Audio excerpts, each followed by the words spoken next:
your comments have raised a few other pieces of information. First of all, my understanding is in the conversation that occurred between my judicial assistant and the juror, there were other jurors nearby, and they heard that that might be happening. And so I think there may need to be some kind of a statement made to the jury as a whole. To some of your other points, we also considered the fact that it could have been a member of the public who's using their cell phone. I've asked security to look at the security cameras to see if they can track down if that's the case. I don't have any feedback from that search yet. But what I can tell you is my understanding is that the juror indicated the feed came across YouTube. Anything can come across YouTube. But the feed is, my order is very specific. There are 3 cameras in this courtroom, and there's to be no other cameras. So unless YouTube picked up on a video that was illicitly obtained and then posted it, I doubt that that's the source of the concern. The concern, of course, then is potentially false information's coming in to the jury. In any event, the state is suggesting that I voir dire or we voir dire that juror. And I'm going to turn to you, Mr. Freilich. Thank you, Your Honor. All of this raises a question, I believe, of whether my client, Taylor Schabusiness, can get a fair and impartial jury with the jurors that we have. It's concerning. I know that my client has some concerns about this. I'd ask the court to consider a motion for mistrial. Well, what I can tell you is I anticipated this kind of an argument. In other words, I know I denied a motion for change of venue or to bring in an outside jury. I'm absolutely convinced that there's nothing about this event that couldn't occur in any other jury situation, including had I brought in a jury from the opposite side of the state and sequestered them the entire time. So that is, everyone has cell phones that they have. Everyone gets text messages. And I expect the jurors are going to follow my instruction, which is, if someone tries to talk to you about this case, despite your telling them not to, you should report that to me. So the implication in there is you're not prohibited from receiving a text message from a friend about this trial. What you are prohibited from doing is discussing the case, and that your first step is tell them to stop doing that. And if they continue to do that, they're to report that to me. So I'm not going to grant your motion for mistrial because quite honestly, the issue is the same. We need a fair and impartial jury. All these jurors during voir dire have indicated we can do that. This is I'm not even sure if there's been an infraction, because quite frankly, if this juror tells us, I got that text message and I said, don't talk to me anymore about this case, and then he reported it to the bailiff, that'd be precisely what I would want him to do. The problem is it spun a little bit, and it was, frankly, it was investigated, so we actually have more information than we did before. But I'm going to deny the motion for mistrial because I frankly don't see the basis for it at this point. But I think I'm going to avail myself of the opportunity to bring the juror in. Either of you want to, either side want to hear from either the bailiff or my judicial assistant about the steps they took or the things they heard. Mr. Saunders? I think what I'd be interested in knowing is to the extent that the judicial assistant or the bailiff is aware that other jurors partook in this process or were aware of this process, that's the information I'd be concerned about from either the bailiff or the judicial assistant. Let me just indicate, again, I've spoken to both of them. My judicial assistant is here. I'm going to recite what, because she's not near a microphone, but I'm going to ask her to indicate whether I'm reciting accurately. My understanding is when the juror shared this with her, there were jurors sitting there nearby who said, "Are we on TV?" And they were assured that they're not. Is that accurate, Ms. Pigeon?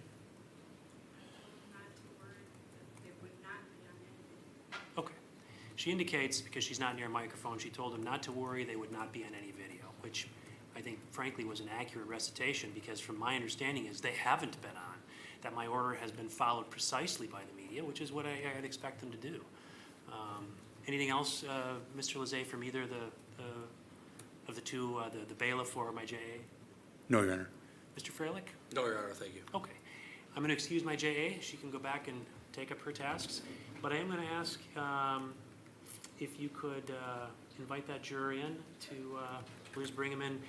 Actually, before we do that, I would expect we would just bring the juror right in here. Is there a request that we do it some other place? I don't know why this would be an inappropriate venue as long as they're not videoed. Mr. Saunders? No, that's fine. Mr. Freilich?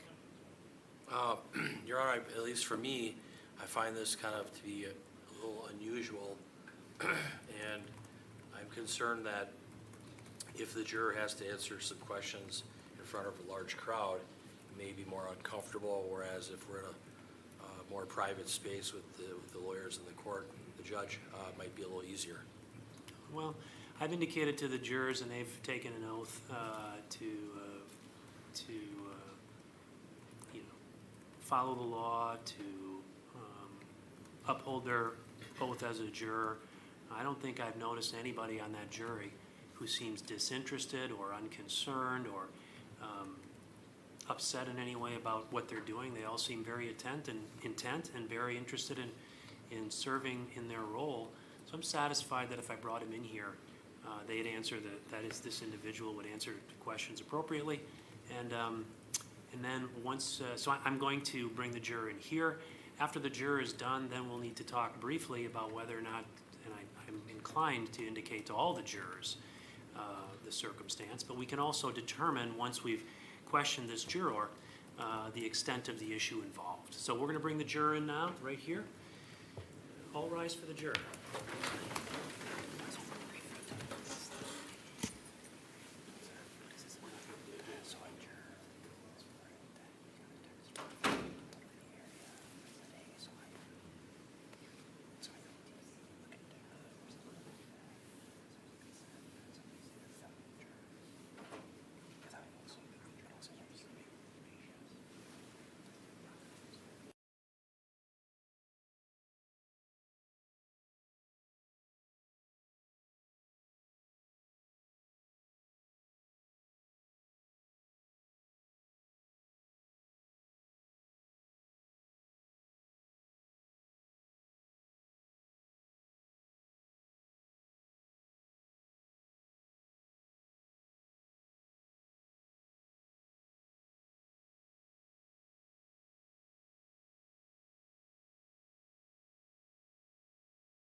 the jury in any way. It seems like a very limited conversation. I think it is probably a good idea for the court to reiterate to the jury that you have given instructions that they aren't being filmed, just to potentially alleviate any concerns that they might have, and that, you're confident that those orders are going to be followed.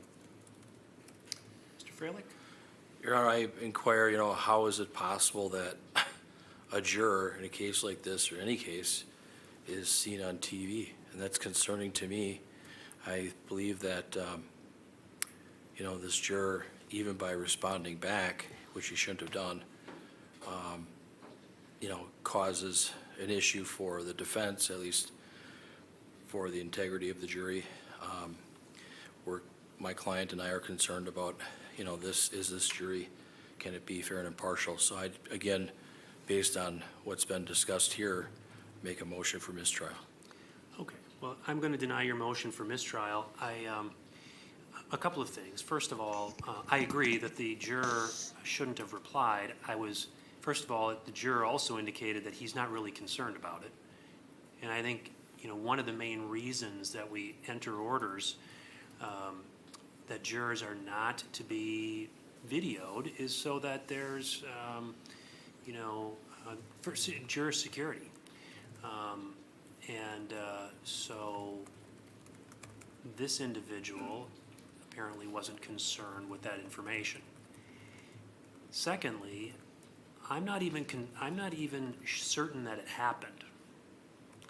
It's hard to drill into why he would get a video from, or a message from a friend in Indiana about being on this case, and if he wasn't, I can't explain it, but I'm satisfied that that the cameras over which I have control in this courtroom, that being the media cameras, aren't filming the jury. It's possible, I suppose, that someone in the audience used their phone to make that video. I don't have the results of the efforts by security to try to track that down. Hopefully I will get something. But I'm not satisfied that this juror has indicated in any way that this is going to make it more difficult for him to serve on this jury. He indicated he wasn't concerned. So I'm going to deny the motion for mistrial. I intend to just indicate, I intend, frankly, to do two things. I'm going to, again, read the jurors the instruction that I've been giving them regarding communication. I think it's important to reiterate that for them. I'm also going to advise them that I've made a specific order that they're not to be videoed, and that from my investigation, as a result of this issue, that they haven't been videoed. As part of that, I think I'm going to need to relate to them that a concern has been raised, only because beyond that, they'll wonder, why are you telling us all this? But that's what I intend to relate to them. Mr. Lezay, any objection to that? No. Mr. Freilich? No, Your Honor, but I have a concern. Okay. So would the court consider striking that particular juror? Because we have alternates. The other thing I'm worried about is there going to be discussion about, well, why did the court want to talk to you, to this male juror? I have some concerns about that as well. So would the court, consider maybe striking this juror? We've got several alternates. Sure. Well, first of all, regarding a conversation the jury might have about why did the court want to talk to you, that's why I indicated I would tell them that a concern has been raised. And they'll get it, oh, it was the guy you brought out here. So, and I don't think the jury will in any way look on him disfavorably, because he was simply reporting to the court something that occurred, which is what I want people to do. So that's that. But let me turn to the state. Mr. Freilich has asked that I strike that juror. And I don't think there's a basis to do that at this time based on the nature of the voir dire with that juror. I don't either. I frankly think this juror has perhaps skirted a little close to my rule. Instead of responding thank you or asking when it occurred, he should have said something along the lines of thank you, but please don't talk to me on this until this trial is over. On the other hand, friends might feel that's a bit terse to reply, but I'm going to reinforce that. I think the point is that the reply that he made was so innocuous that I'm not satisfied he violated my order to the point where he would have to be excused. Again, I think the notion that nobody on this jury is going to get any text messages from anybody while this trial is pending is something I simply can't control. So I can't find that in any way would cause me to strike him. And again, he's indicated he wasn't concerned with being shown as a juror, so he hasn't formulated any sort of bias or prejudice as a result of that event. He's just simply reporting what happened, which is what I expect a juror to do. So I'm going to deny the motion. Your motion is noted, Mr. Freilich. I'm going to deny the motion to strike him, and that's what I intend to do. Thank you. Okay. Anything else, Mr. Lezay? No, Your Honor. Mr. Freilich? No, Your Honor. Okay, we'll bring the jury.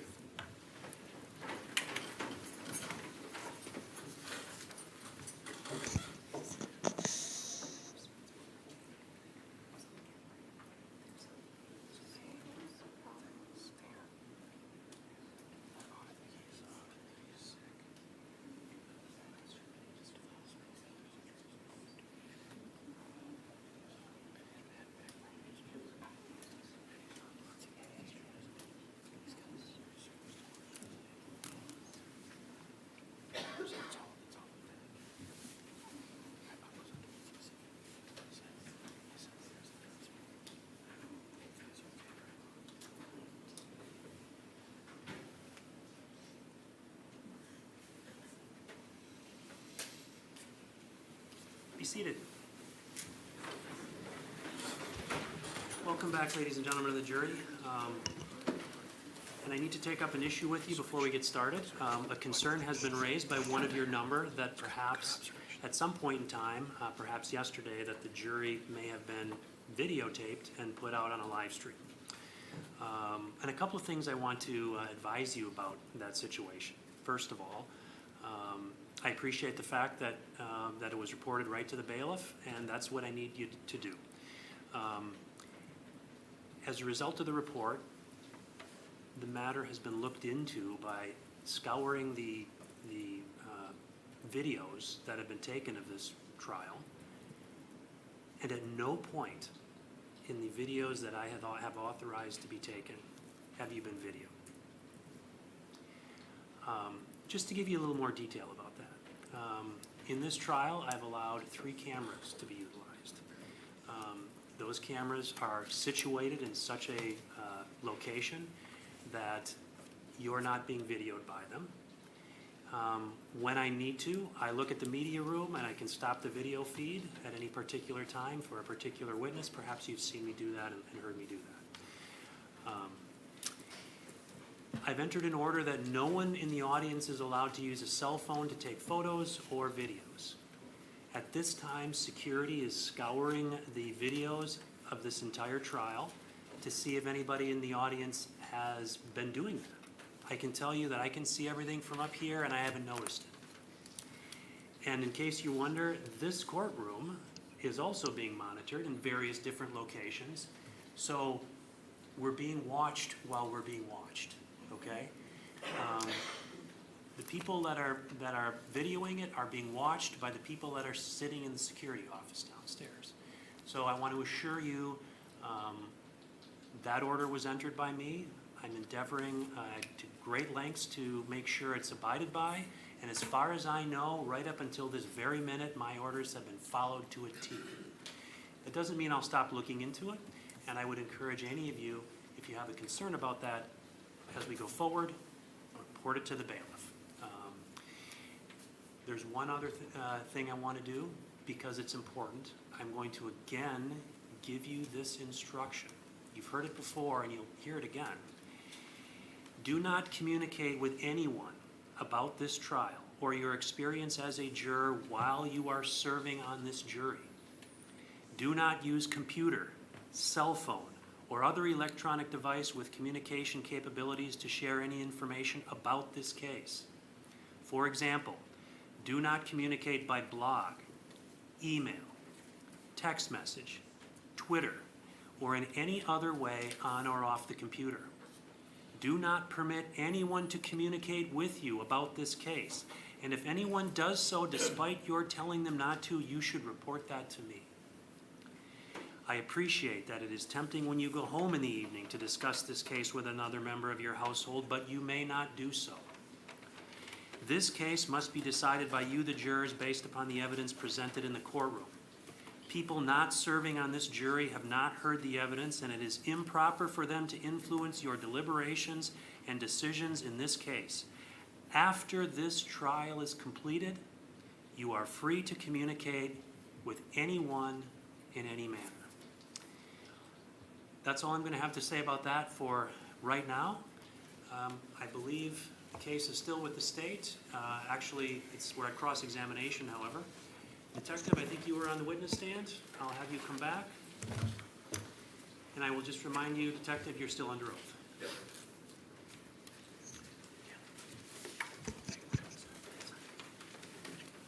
I'm also going to remind everyone to please use their microphone. As you can see, we've switched court reporters. We are now using the DAR system, which is an excellent electronic system, but I want to make sure everybody's using their microphones. Having said that, Mr. Freilich, you've gotten a few complaints, so try to tend to your microphone, but I'm probably the worst offender. So go ahead. Thank you, Your Honor. Good afternoon. So on February 23rd of 2022, were you called down to the police department? Yes, What time did you get there? I probably arrived about 4:45 in the morning, I think. Okay, is that kind of a normal shift for you, sir? No, What's a normal shift? 7 a.m. to 3:30 p.m. And why were you contacted to get down there at 4:45 a.m.? As far as my duties as a detective, we can get called after hours for major crimes, and in this case, I was called by a supervisor to ask if I would assist in a homicide investigation. And were you told that there was a minivan that was found parked at the Eastman Avenue apartment complex? Initially, my initial phone call, no. Okay. At some point then you were told that there was a minivan that was of interest, correct? Yes, And that was parked over at the Eastman Avenue apartments? yes, You interviewed several people, correct? yes, One being Tara Pakinich, correct? correct. And did you also talk to Stephen Hendricks? No, Okay. Did you talk to Taylor Schabusiness as well? yes, You talked to Ms. Pakinich and Ms. Schabusiness on the same day, fair? yes, Did you talk to Ms. Pakinich first? yes, Okay.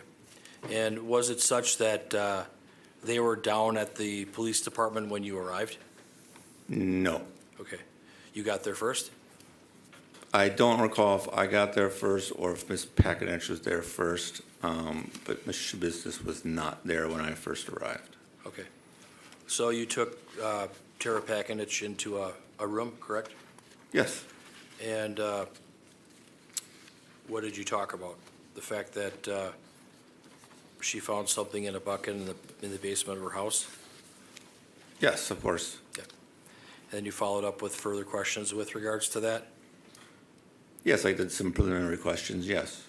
And did she indicate to you that Taylor Schabusiness and her son were friends? Yes, That they went to school together? yes, They went to high school together at Bayport? yes, And did she indicate to you that how she came upon the bucket in the basement? Judge, I'm not concerned any of this is particularly prejudicial, but it is all hearsay. Ms. Pakinich testified, and he can and did ask these questions to Ms. Pakinich. The statement that the detective took from a witness who is not a party is hearsay information. Well, it's really not offered for the truth of the matter, Your Honor. It's just to get some background information. But I can move on. When you move on, so Okay. the question's withdrawn. So after you finished talking to Tara Pakinich, then was Taylor Schabusiness brought in? Yes, Okay. And initially, you introduced yourself, correct? yes, And Detective Kemp was there, is that fair? that's correct. Were you sort of the lead detective on this? Well, initially, I was one of many detectives who came in to do the initial investigation, but throughout the course of the investigation, it took a more of a lead role. Okay.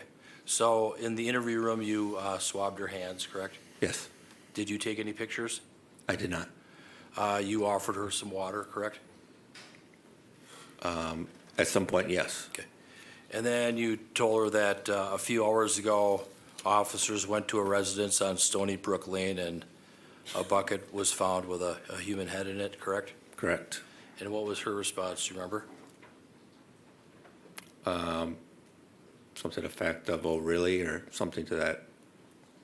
Did she say that it's pretty effed up, Yes, that would be correct. pretty fucked up, correct? That's what she said? Yes, And did she indicate to you that Chad was her ex-boyfriend? eventually, yes, Okay. And then did you confirm that she lived on Eastman Avenue, yes, apartment 1 at 2353 Eastman Avenue, correct? correct, And she indicated that she lived there with a Scott Tomes? correct. And then you had further questions, correct? Of course, You asked her questions about things that may be in the basement, is that fair? yes, And did she give you comments like, well, that's a good question? that sounds familiar, yes, Did she say that she blacked out at some point? yes, And did she tell you that she needed time to think? yes, And you said, that's not a problem, take your time, correct? that's correct.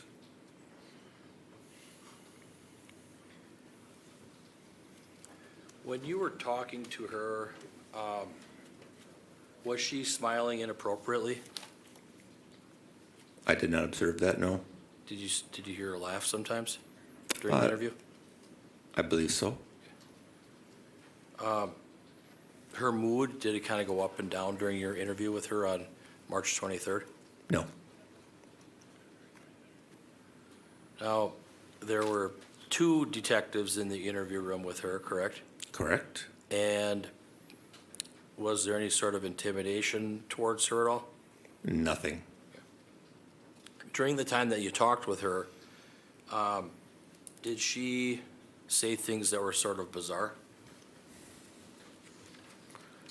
Well, some of the acts that she described that she did, were something that, was not common, but bizarre, I wouldn't say bizarre.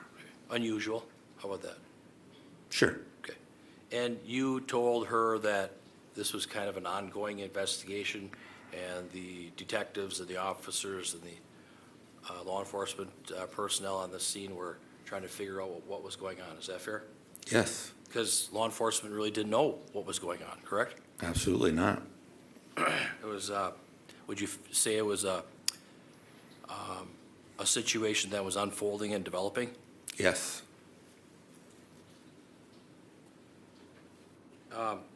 She did indicate to you that, did she exhibit responses that were kind of short and snippy? no,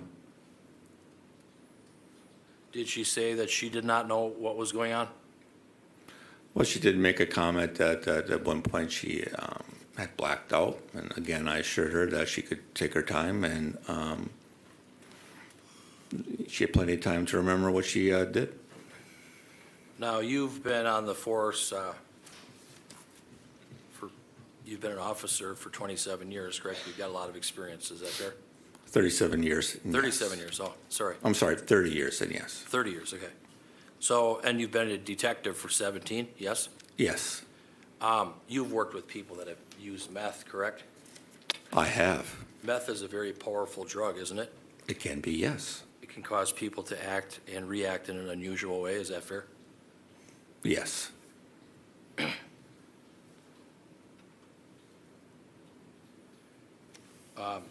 When you were talking to her, she had some problems answering questions, correct?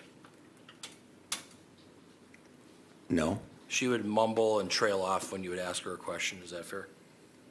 no. She said a few times, "Damn, my head." Didn't she say that during the interview? I don't know if she's referring to her head or Mr. Therian's head. Okay. You didn't know what she was talking about, correct? On that topic? I don't recall. Did she tell you that she was coming off a high or a buzz? No,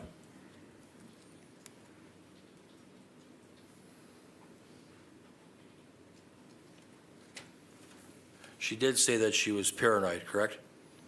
she did mention the word paranoid in terms of why she had left the residence. And she said it was really weird. She made that comment, correct? I don't recall. And she said, "I think it was the dope." Didn't she say that to you? She did make those comments, yes. As far as the investigation was concerned, there were no human remains found at the Eastman Avenue apartment. Is that fair? Correct. Not inside the apartment. Correct. There was a minivan, well, strike that. At the apartment, Scott Tomes lived there, correct? Yes, And he also owned a gold-colored Town and Country minivan, correct? correct. When you were talking to Ms. Schabusiness, she did say something about, she heard gunshots, correct? Correct. Did you hear any gunshots When? when you were either at Stony Brook or at Eastman Avenue? I was never at Eastman, but when I was at Stony Brook very briefly, it was much later in the day, and I did not hear any gunshots. You reviewed a lot of different reports and talked to a lot of different detectives, including Detective Scanlon, Detective Kemp, Lieutenant Buckman, a lot of the other officers involved, correct? Yes, Did any of the officers provide any details or reports about any gunshots being fired at either Stony Brook or Eastman Avenue on or about February 23rd of 2022? I don't recall who said, but I do recall that during the time that officers were called to the Stony Brook residence, that there was another call that officers were on that might have involved gunshots. At some other location though, correct? I'm sorry? At some other location, not Stony Brook or Eastman Avenue, correct? Correct. During the interview that you had with Taylor Schabusiness, did it go on for about 6 hours? That's an estimate on my part, I'm not sure. That's fair, that's fair. So you started in the morning, and then at some point you took a break because she had to go over to St. Vincent's Hospital, Yes, and then you came back and then resumed the interview, correct? yes, All at the Green Bay Police Department? yes, You had a chance to look at her hands, her thumbs, and her fingers, correct? yes. She had some scratches and some deep cuts on her thumbs and fingers, is that fair? She had a cut on her thumb and some scratches, yes. And she got medical treatment for that? Yes. Were there, when you asked Ms. Schabusiness some questions, sometimes she was non-responsive, is that fair? No, She did not answer your question every time you asked one, is that fair? I would not say that is correct. She said some odd or weird things though, correct? During the interview? Specifically, well, the arm or something like that would rebuild into muscle. Well, yes, she made several comments of, when she was strangling Mr. Therian that, his muscle would rebuild, and made several comments about, she forgot to leave, or she forgot to leave the head behind in the bucket in the basement. Those types of comments in terms of describing her actions and what she was doing, but in terms of those being bizarre, I did not find that to be in any way, shape, or form. You found it to be odd, though, especially when she laughed about it, correct? Well, I did not feel that way. But she did laugh about it when you talked about it, correct? I think there would, maybe at one point, there was kind of a smirk or something, but it was in the context of just how she replied back to me. And she did tell you that on some date before February 23rd of 2022, that her and Mr. Therian were smoking ice, correct? Smoking, yes, ice, She- or she- methamphetamine, Yeah. She used the word bitch, correct? initially, And then it changed from ice to methamphetamine, yes? yes.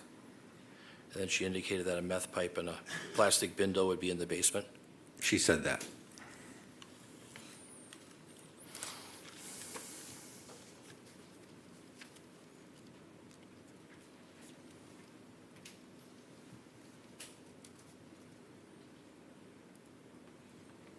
She told you that it was a weird night, is that correct? I'm sorry, can you repeat that? Did she say that it was a weird night? That's possible. And then she did talk about drugs, and she talked about the fact that she's been off drugs, and then she's on drugs. She said words to that effect, is that right? We did talk about her drug use in the days previous to the interview. I believe she did make comments of using drugs in the past. Okay. As term of her, how much, I don't recall that. Okay. And fair to say that during the interview, oftentimes Ms. Schabusiness would say, I don't know. She didn't know the answer to your question? I'm sure that she probably had some of those answers. She would say, I have no idea, correct? I guess I would have to know specifically what I was asking her. And is it fair to say that some of the things that she said just didn't make sense? No, You sort of had a narrative and she kind of went along with it, correct?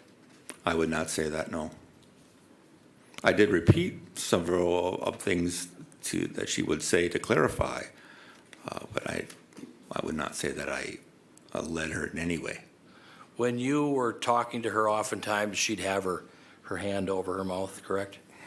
It's possible. And she would talk very softly, correct? I was able to hear her. But she did talk softly, correct? I don't know.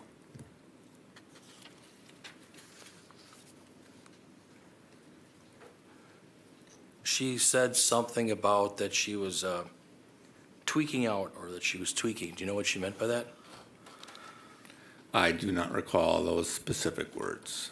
I would know what she would mean by tweaking out, though, yes. And I don't recall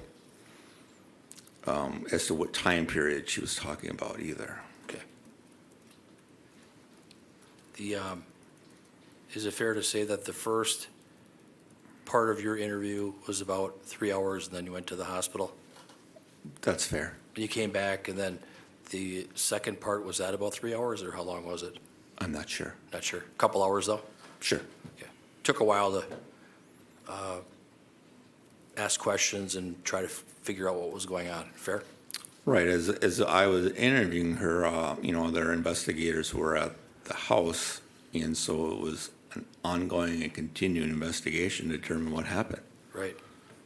During the interview that you had with her, she said, I didn't mean for all this to happen. I'm sorry. Is that fair? I think that she did make a comment as to initially that she did not mean to kill Mr. Schabusiness. I'm sorry, Mr. Therian.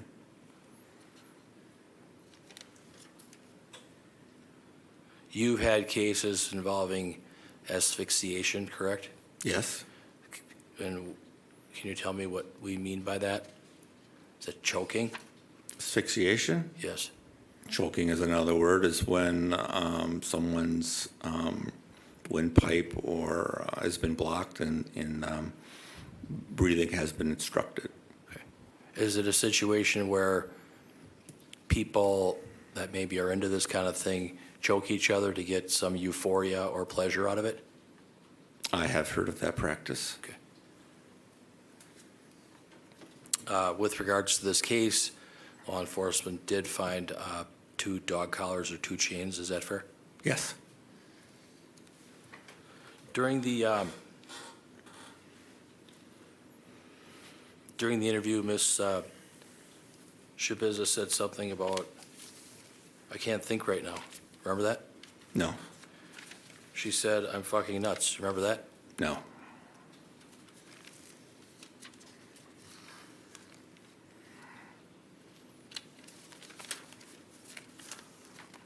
Were you surprised by some of the things that she said to you?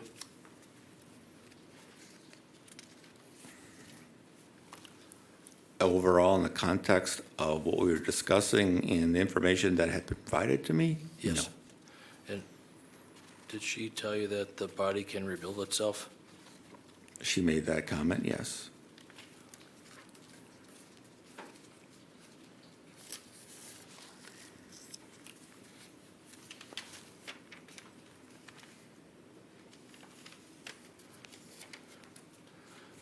There was a second interview on February 28th of 2022 back at the WBAY Police Department, correct? Yes, And Detective Scanlon was there for that? he was. Did he kind of ask most of the questions for that interview? I think it was 50-50 on both our parts. And did Ms. Schabusiness indicate to you or to Detective Scanlon that she was freaking out? I do not recall those exact words. It's possible. Okay. Do you recall, though, that she talked about having a lot of issues with open areas? Remember that?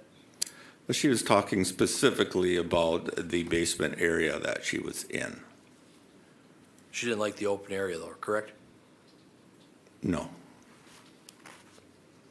I'm correct on that? I'm sorry? I'm correct that she did not like the open area, is that right? She did not like the open area of the basement at Stony Brook Okay. in Green Bay. Thanks, that clears that up for me.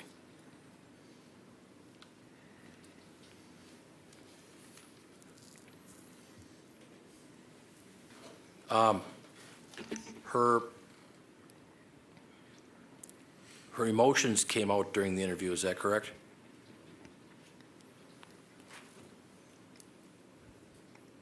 It's possible. Did she tell you that she got very angry at herself? Once again, it was quite a lengthy interview. I do not recall every single comment that she made. Okay.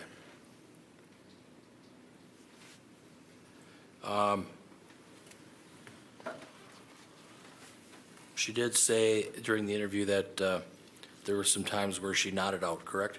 Yes, I do recall that.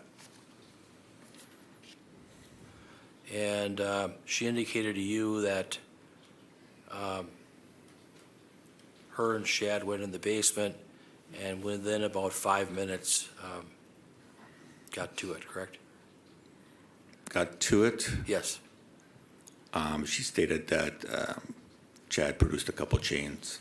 Yes, Yeah. Within 5 minutes of being down there, correct? correct. And she told you there was no kissing, correct? I do not remember that at all. And she told you there was no sex, correct? She said that it was starting to lead that way, but there was no sex while Chad was alive. There was no penis to vagina sexual intercourse going on, correct? Is that fair? Penis to vagina, no. I'm correct about that, right? She never stated that that occurred. Okay.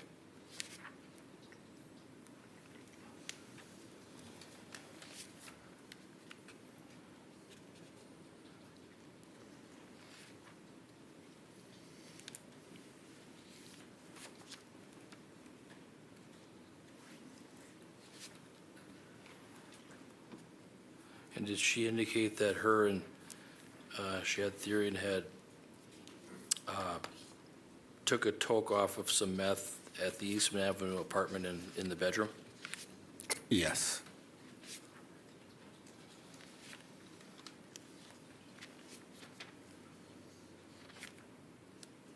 Okay, I have nothing further.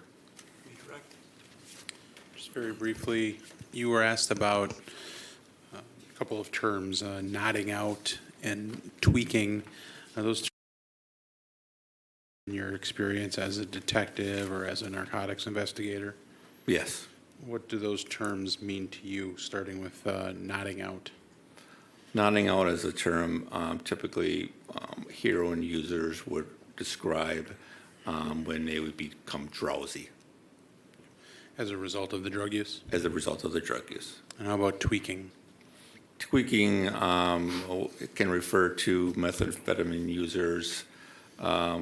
It's a stimulant, so it could cause them to be hyper or sudden body movements, and that is a result of the use of methamphetamine. No further questions. Anything on that, Mr. Freilich? No. Okay, thank you. You can step down.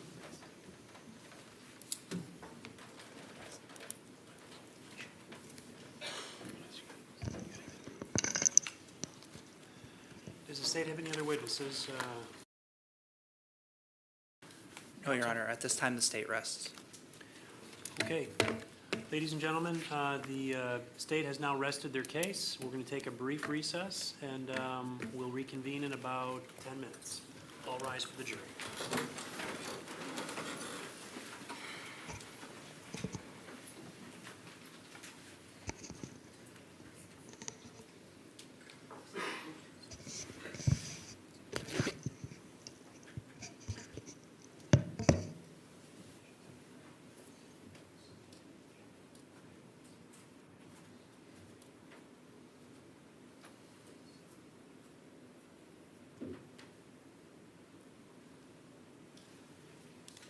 All right, be seated.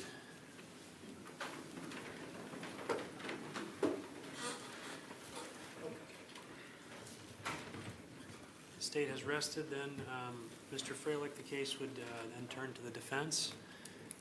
Do you intend to call witnesses, or do you want to address me on the stipulated facts? Yes, before I do that, Your Honor, I'd like to make a motion for a directed verdict. Ask that the court consider,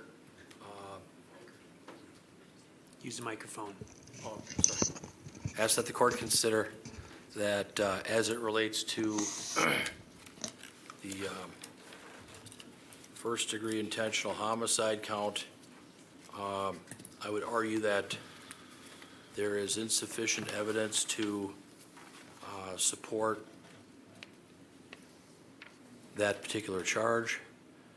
There's insufficient evidence to show that my client, Taylor Denise Schabusiness, had any intent to kill S.T. Shadthurian.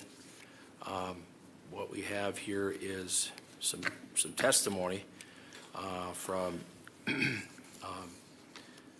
a number of law enforcement officers. We also have some video footage from an interview between my client and Detective Groff and Detective Kempf. It's clear that my client likely did consume and ingest methamphetamine with Mr. Thurian.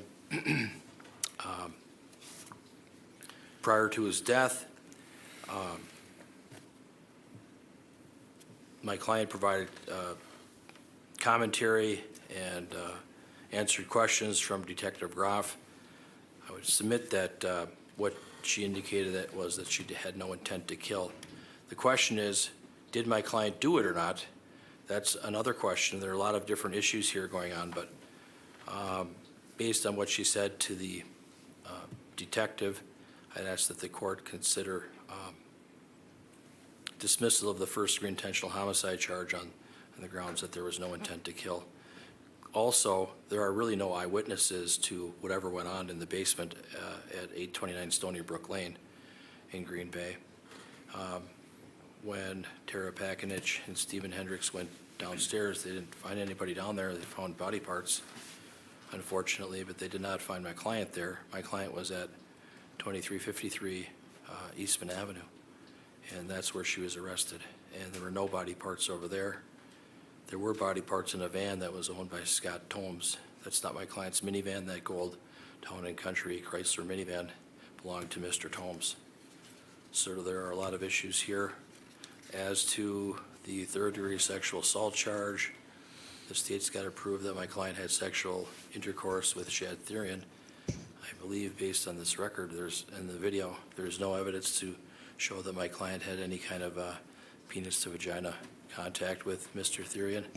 We have testimony from the DNA expert that indicated it was uninformative as to the dildo. And I know that my client claimed that the dildo was used on Mr. Therian, but there's no DNA evidence on that. And so I would ask that the court consider dismissal of the third-degree sexual assault charge as well for those reasons. Thank you. Finally, as to the mutilating a corpse, count 2, again, there are no eyewitnesses to observe what really happened in the basement on the date in question. So for all these reasons, I'd ask that the court consider the motion for a directed verdict and dismiss these charges. Mr. Saunders? A reasonable juror viewing the evidence in the light most favorable to the state could convict. The state's met its burden. His motion should be denied. Okay, well, these motions are fairly common in cases like this, and the court does have to, in these circumstances, look at the evidence in the light most favorable to the non-moving party. This is by no way the court making a decision about what the ultimate verdict in the case will be. That's up to the jury, not up to me. But the court's task at this point is to take a look at the four corners of the record, the evidence, to see whether the state has satisfied their burden of proof, at least to this point, such that the matter can move forward and be given to a jury.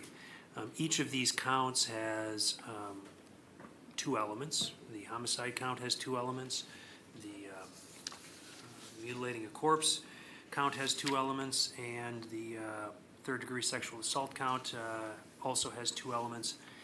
And the court is satisfied when considering the entire record in this case that a reasonable jury could conclude that the state has met its burden and convict based upon the evidence that has been offered thus far. Again, I'm to look at the evidence in the light most favorable to the non-moving party. That isn't necessarily how a jury will look at it in their deliberations, but that's what I'm to do at this particular point. And in doing so, I'm satisfied that these motions for directed verdict should be denied, and that's what the court does at this time. So those motions are denied. And so I'm going to turn back to you, Mr. Freilich. My understanding is, as a result of Mr. Tomes not being here due to some health issues, that there's been a set of stipulated facts. Yes, Your Honor, but before I do that, I know that my investigator had made attempts to contact Scott Tomes as part of the defense investigation in this case, and my investigator was not successful in making contact. But we did get a subpoena out, and the Brown County Sheriff's Department, I believe, subpoenaed Scott Tomes for court as a defense witness. The prosecutors did inform me promptly that he is not going to be available. Maybe he's got health problems or hospitalized, but they told me that he is not available. I've advised my client of this. I find that, and I'm not blaming the state, but I'm blaming him, that the timing of this seems suspect to me, that he's not available. I haven't seen any report, doctor's note, anything like that. So before I answer the court's question, I'd ask that the court consider a motion for mistrial because this witness is not here, has been properly subpoenaed, and I have really have no recourse to call him and question him about the issues in this case. So I'd ask that you consider that motion. Well, before I turn to the state and ask for their response, Mr. Freilich, what can you tell me, what was your expectation of what he was going to testify to? Well, I have some highlighted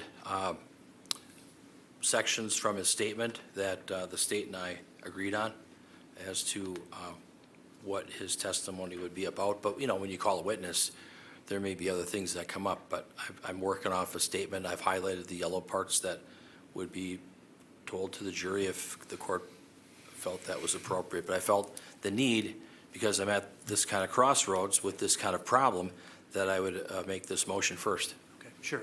But I don't think you have my question, because the question is, you've asked for a mistrial based upon the unavailability of this witness. So the question is, what was he going to testify to so that I can assess the gravity of his not being here? I understand. Okay, thank you. I believe that he would testify that on that Monday night, I believe that would have been February 21st of 2022, that that Mr. Therian and Ms. Schabusiness came over, that he did not know Shad's last name, but he saw him before, and that he believed that they hooked up to get some meth or do meth. That would have been about 9 p.m. on Monday night, and that he had this gold Chrysler Town and Country minivan, and his keys were on a lanyard which hangs on a hook by his front door, and that he indicated that Taylor Schabusiness has used his vehicle in the past, but with his permission, and that she's always asked to use it. And then he said she did not ask to use the vehicle last night, and that he did not give her permission to take the vehicle. And he said he did not call the police to report the vehicle missing. And then he indicated that he was drinking some whiskey and cranberry juice, and that he sometimes gets drunk, but not inebriated. He indicated around midnight, Ms. Schabusiness returned home with his vehicle, and she went basically directly to her bedroom, that he had a suspicion she may be high on drugs, and that he believed the police arrived 15 or 20 minutes after Ms. Schabusiness got home. And then he talked about the living arrangements in the apartment, and that Ms. Schabusiness stays in the bedroom and he sleeps in his chair in the living room. So. Okay, so the first thing I want to take up is Mr. Freilich's motion for a mistrial based upon the unavailability of Mr. Tomes. I think the motion should be denied. Essentially, everything counsel stated, the state is willing and has prepared a stipulation to that effect. So obviously I don't think that the drastic remedy of a mistrial is necessary. I do want to be quite clear. The state does not control Mr. Tomes. We in no way told him to disregard a defense subpoena as part of our case. We chose not to call him. We were advised about the medical issue, and we passed that information along to defense counsel. So I don't want it to there be this record that we are influencing his unavailability in any way. Obviously, counsel can still attempt to have him here and still attempt to produce him. It's an issue the state deals with fairly regularly in trials. That isn't being done, so I don't think the defense failing to produce a defense witness is grounds for a mistrial, particularly when the state's willing to stipulate to everything the defense seeks to elicit, essentially. Your Honor, I want to let the court know that Mr. Saunders promptly let me know of this situation as soon as he found out about it, so that was appreciated. Okay, I don't want all the details, but as far as a medical issue, I mean, if you have a bad cold, that's a medical issue. If you are in the hospital for serious surgery, that's a medical issue too. Is he incapacitated? Is he just staying at home because he doesn't feel like getting out? Do we have a sense of that? I think the latter. The information we received is that he was in hospital and would be for several weeks. That was the information we received from a relative. Okay. Okay, well, so in front of me then is a motion for a mistrial. A number of things. First of all, when I listened to the recitation of the information that Mr. Tomes was going to testify to, First of all, I'm satisfied that a lot of that information has already been testified to by other witnesses, particularly the individual, the mutual friend of Mr. Therian's and Ms. Schabusiness's, who was here yesterday, testified to some of the events that occurred at Mr. Tome's apartment. Frankly, some of the other information that Mr. Tomes was going to be testifying to that was referenced by Mr. Freilich, I think was brought in through some other of the witnesses. The information about the, where what Ms. Schabusiness did with Mr. Therian while they were at Mr. Tomes' apartment. There was reference to potentially utilizing controlled substances there, that perhaps Mr. Tomes was in either a different part of the house or had his gaze focused somewhere else while they utilized controlled substances behind his back so he didn't see. That kind of information has come in other areas. Really, the only piece of information that I heard that doesn't sound like it came in any other fashion, except by indirect statements from Ms. Schabusiness in her interview with law enforcement, was the comment that, when she used his van in the past, she asked permission, and that she didn't ask for permission that night to use his van. And there's a couple of things about that particular piece of information. I remember the information in the video where the detective was asking her questions, and she indicated in response to her question, I don't know if he knew that I was leaving or not. I don't know. I think she was uncertain whether Mr. Tomes actually knew that she was leaving.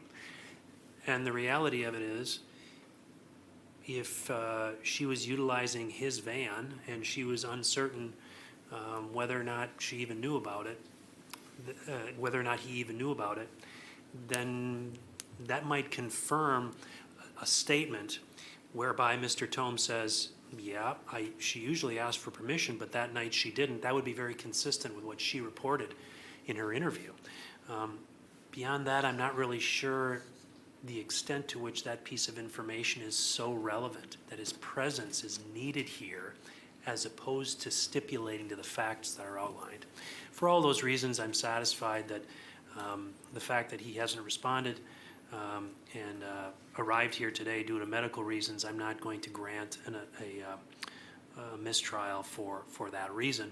I am then going to turn to the parties to determine if there's anything else that needs to be recited regarding that stipulated set of facts, or whether, Mr. Freilich, you've actually gone through and recited it there. Is that what you would intend to have recited? Mr. Saunders has it, Your Honor, so I'm just going to take another look at it real quick.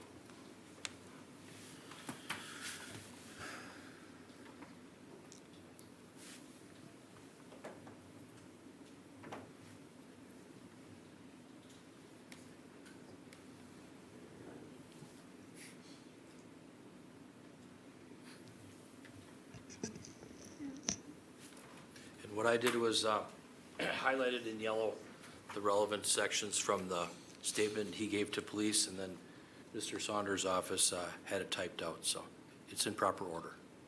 Okay.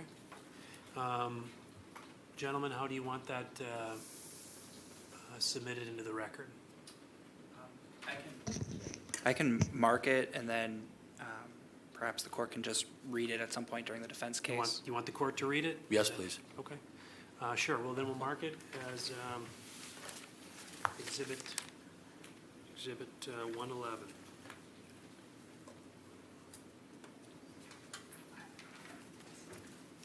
Thank you.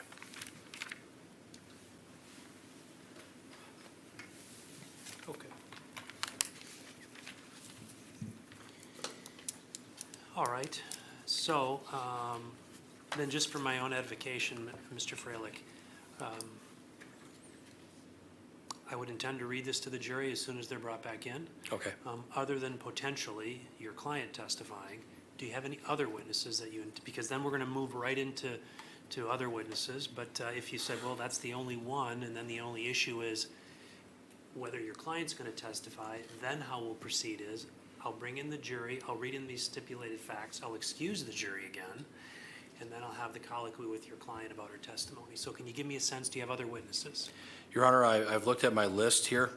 A lot of the witnesses I was going to call have already been called, so I think we're good. I will need some additional time to confer with my client on whether she wishes to testify or not, but Okay. that's where we're at. All right, well then, Just, Mr. Saunders. could I just quick, I know some of the defense, some of the law enforcement officers had defense subpoenas. Is it okay to cancel them then? Yes, it is. Thank you. Okay, it sounds like all the other subpoenas that are out there are now canceled, okay? Thank you. Anything else before bringing in the jury, Mr. Saunders? No. Mr. Freilich? No. Okay, so I'll bring in the jury, folks. I'll read them this stipulated facts. I'm going to excuse them again. We'll break for a little more so you can speak with your client about testifying, and then we'll come back and I'll have that colloquy with her and go from there, okay? Okay, thank you very much.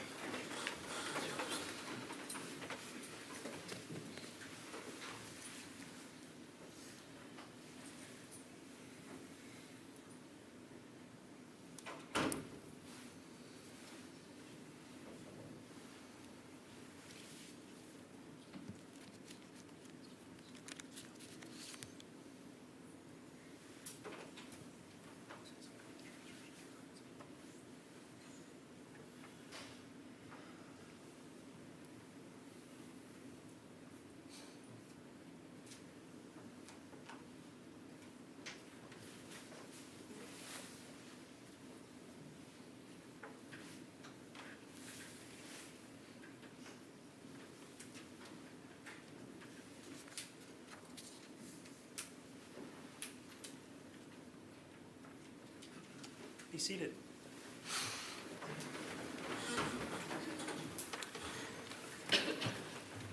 Ladies and gentlemen of the jury, the state of Wisconsin, the attorney for the defendant, and the defendant have stipulated or agreed that if Scott Tomes had been called as a witness, he would have testified as follows. Scott Tomes was interviewed by a Green Bay Police Department detective on February 23rd, 2022, and stated that on Monday night, the defendant had a friend over named Shad. Mr. Tomes did not know Shad's last name, but had seen him before. Mr. Tomes indicated he believed Ms. Schabusiness hooked up with Shad to get and do meth. He believed this was about 9 p.m. on Monday night. Mr. Tomes stated that he had his car keys on a lanyard which hangs on a hook next to the front door. Tomes stated his vehicle is a gold Chrysler Town & Country with Wisconsin tag 580ZJZ. Mr. Tomes stated Taylor has used his vehicle in the past, but with his permission, and that she always asked him to use it. She stated Ms. Schabusiness did not ask him to use his car last night and that he did not give her permission to take his vehicle. He did not report the vehicle missing. Mr. Tomes stated he was drinking last night and indicated he gets drunk but not inebriated. He indicated that around midnight, Taylor returned home with his vehicle. He stated she basically went directly into her bedroom. Mr. Tomes suspected Taylor was high on drugs. Mr. Tomes believed the police arrived 15 to 20 minutes after Taylor got home. Mr. Tomes was also asked about the living arrangements in his apartment and stated that Taylor stays in the bedroom and he sleeps in his chair in the living room.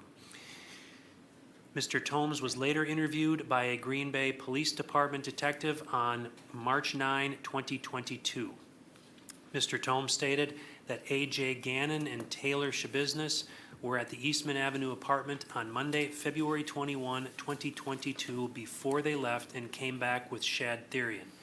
Mr. Tomes stated that Gannon did leave on his own, leaving Taylor and Shad still at the residence.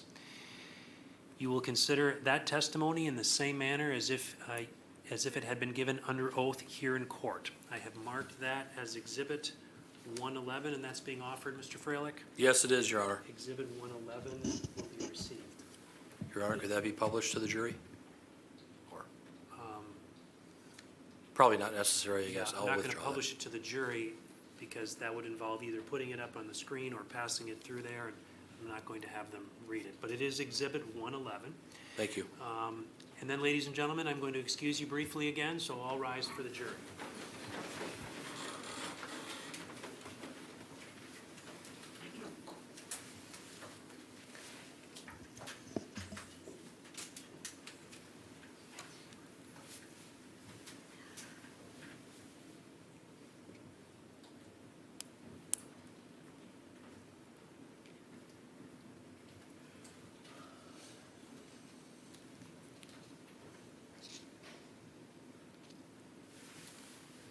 Be seated. Well, Mr. Freilich, my understanding is you'd like to speak with your client for a little bit about her decision as to whether or not to testify. Is that correct? That's correct, whether she's going to testify or not testify. My understanding is you can do that right back there to the side door. So we'll be in recess then.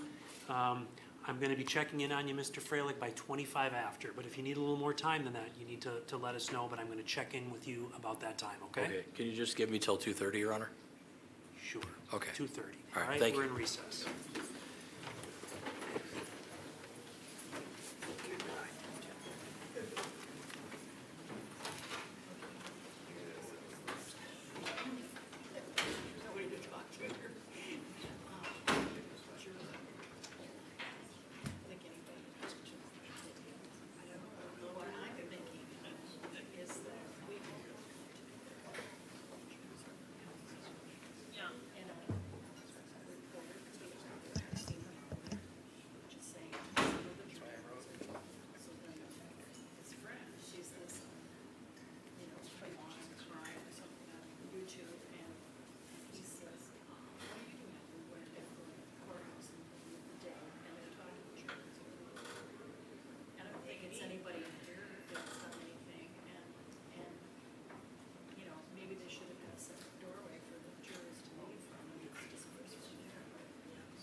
Your Honor, I've had an extended time period, I appreciate it, to talk to my client. We've talked about this prior to trial, but we talked again about it today. I've advised her that she has an absolute right to testify if she wishes, and she also has a right to not testify if she so chooses. I've given her advice, I've conferred with her, we've talked about this particular issue. It's her decision not to testify and exercise her right to remain silent. Okay.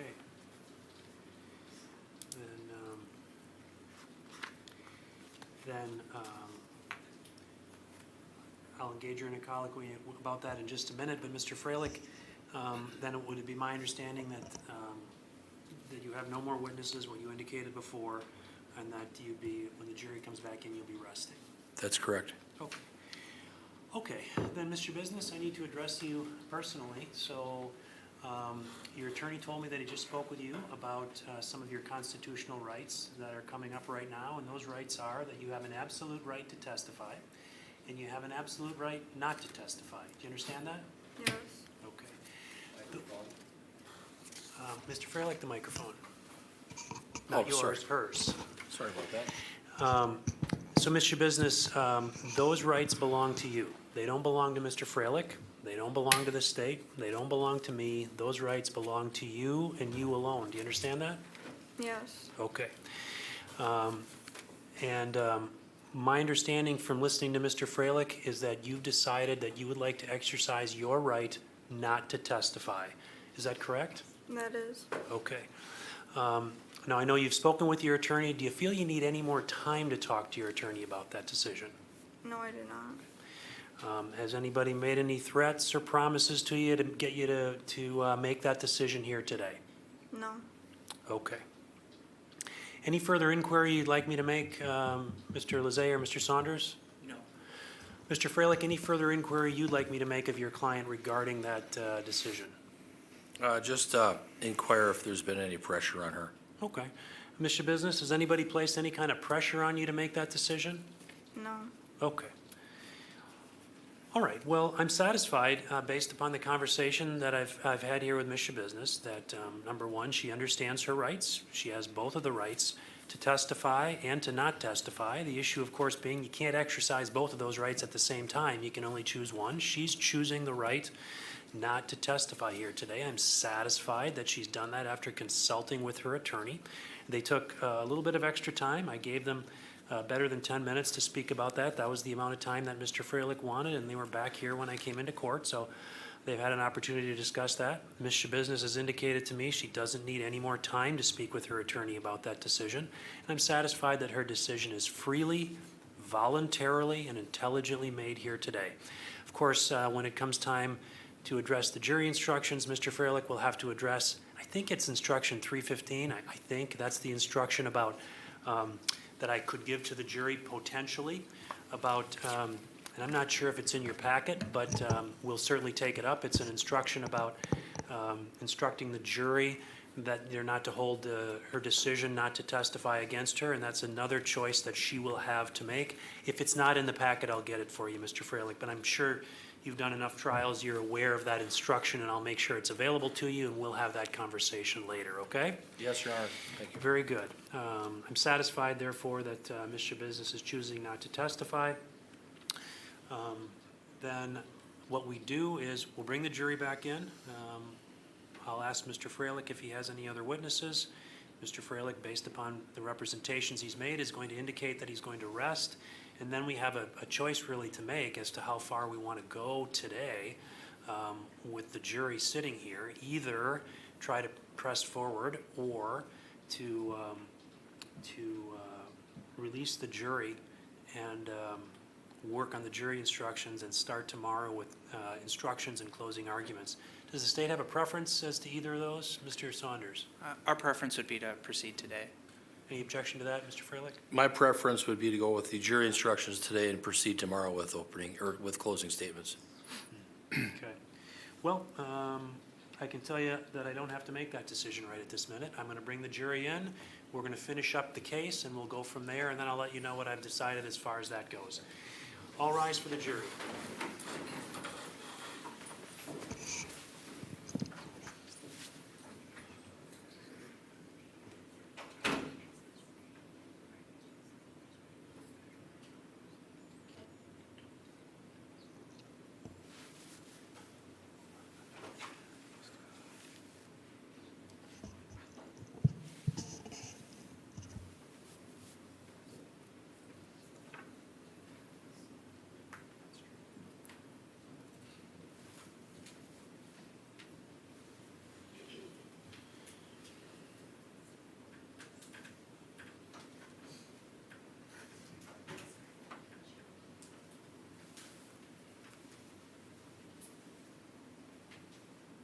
Okay, be seated.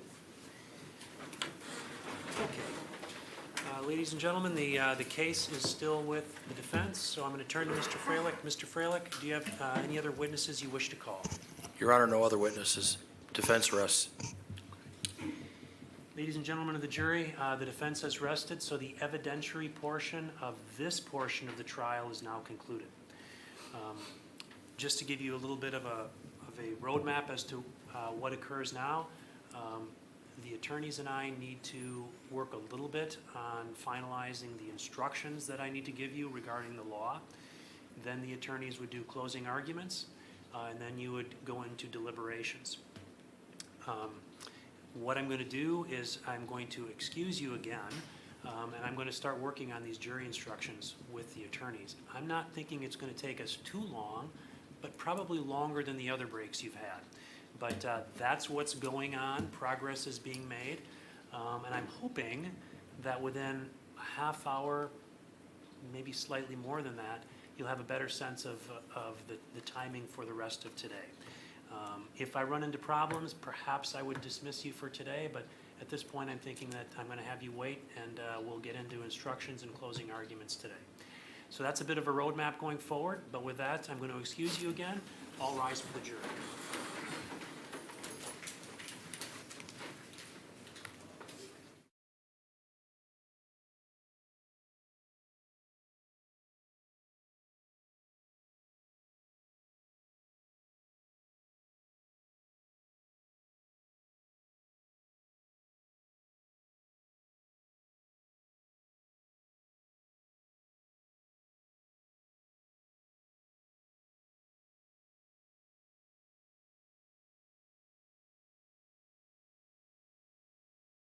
Whether to move forward today or break, send the jury home early, and then come back tomorrow.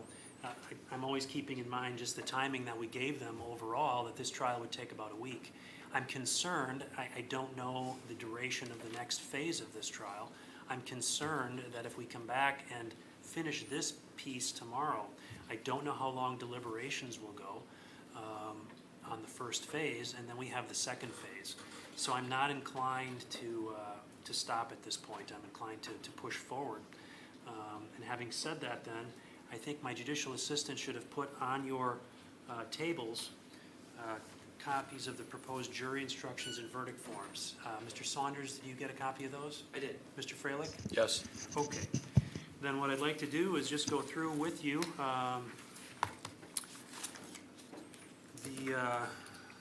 those instructions. There are going to need to be some modifications, which my judicial assistant and I will work on when we break. But starting out with, I would propose giving jury instruction 100. I will note that I'm going to jump way to the end after starting at the beginning, that instruction 602 is instruction after evidence has been received on issue of guilt, where a plea of not guilty has been joined with a plea of not guilty by reason of mental disease or defect. It's suggested that this portion, or that this piece, this instruction, be inserted to instruction 100 or given following the instruction on the offense charged. My inclination is to put it right at the end of 100 because in my mind, that's where it makes most sense. Any objection to that, Mr. Saunders? No. Mr. Freilich? No. Okay. Then I would intend on giving 103 evidence defined. Then I would intend on giving also 115, one defendant, 3 counts. There's a couple of modifications that need to be made here. First of all, on the version that you have, I've used the initials SRT for Mr. Therian, and I think we already talked about that way back when we were picking the jury, that we were just going to insert Shad Therian, and that's what I would propose to do. In fact, I've already told my judicial assistant to make that change. Any objection to that, Mr. Saunders? No. Mr. Freilich? No, Your Honor. All right. The other thing that I'm not sure if it was corrected on your version, I think it was, and I'll raise this issue. The criminal complaint had the date here as February 22nd, whereas the information had February 23rd. The first draft that I looked at that I had my judicial assistant work on had February 22nd. we changed it to the 23rd. I just want to make sure, I think in your copy that you have, it should say the 23rd. I just want to make sure that that's the date we're looking at. 'Cause Mine that's the says February information. 22nd. Yeah, it It says, says the 22nd? Yes. Okay, Yeah. so here's what happened. I made the changes in the version that she gave me. She didn't correct it in the version she gave you. But I'm aware of that issue. It's not something like, my God, I'm not expecting that we're getting all these typos. I knew about that issue. That's why I'm raising it. I fixed it in every other time I've read it to the jury. I had it as the 23rd because that's what the information says. But the first time that these proposed instructions were drafted for me to start reviewing was before we even selected a jury I was working on these, and it said the 22nd. So I had her change it, but clearly that didn't happen in your version. It should be the 23rd, Mr. Saunders, am I correct? no, it should be the 22nd. Okay. Tuesday, the 22nd. The draft we have says Wednesday, the 22nd. I think the information's right. The criminal complaint was in error, and that's, the state filed an amended criminal complaint fixing that date. In any event, I think based on the testimony, it should be February 22nd.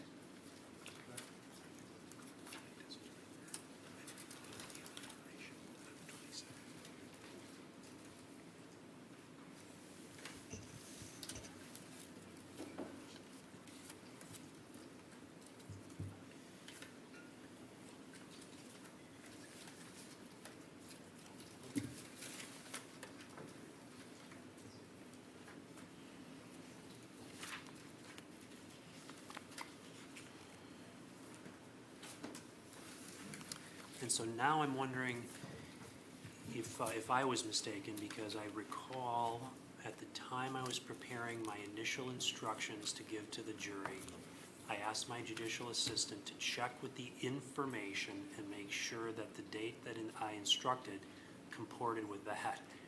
So now I'm thinking she changed your versions, and I'm looking at the old version, because mine says the 23rd, but yours actually has the right date.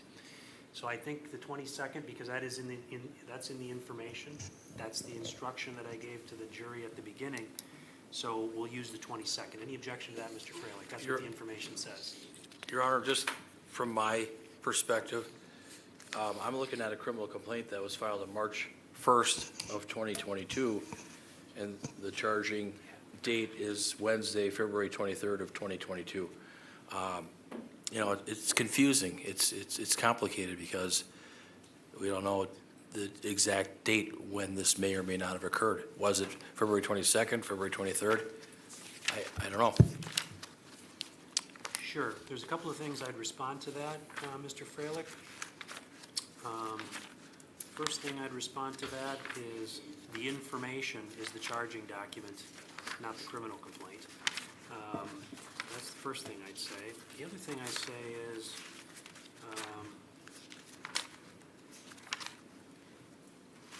instruction 255, which has been proposed to me, is the instruction stating, state need not prove exact date of commission. We'll get to that in a minute, but I'm satisfied that the charging document is the one we need to follow, because that's the official charging document, as opposed to the criminal complaint. So I don't know what was heard at the preliminary hearing in this case, or what the waiver was to, but that's what the charging document says. Your Honor, just to, the court probably already knows this, I just want to make a record. The criminal complaint does have February 23rd of 2022 as the charging date, filed on March 1st of 2022, Brown County, Wisconsin. And then the information, which is the charging document, that has a different date, February 22nd of 2022, and that was filed June 2nd of 2022. For me, it's a little bit different because I wasn't the lawyer at that time. It was Attorney Jolly, but I'm just noting that all for the record. What, and to what end? Are you asking me for something? Well, I mean, if the state thought it was on the 23rd and then they changed it to the 22nd, it would appear to me that it's not clear what date this allegedly happened. Okay. Well, what I'm indicating to you is that the charging document is the one that's going to be accurately reflected in the instructions. And I'm also noting 255, which we'll get to in a minute, addresses this very issue. So I'm going to change, I'm not sure if that's an official objection, Mr. Freilich, to, and I'm not sure what you're suggesting, but the instruction 115 is going to have Tuesday, February 22nd, 2022, in the city of Green Bay, Brown County, Wisconsin. And then where it indicates SRT, it's going to say Shad Therian.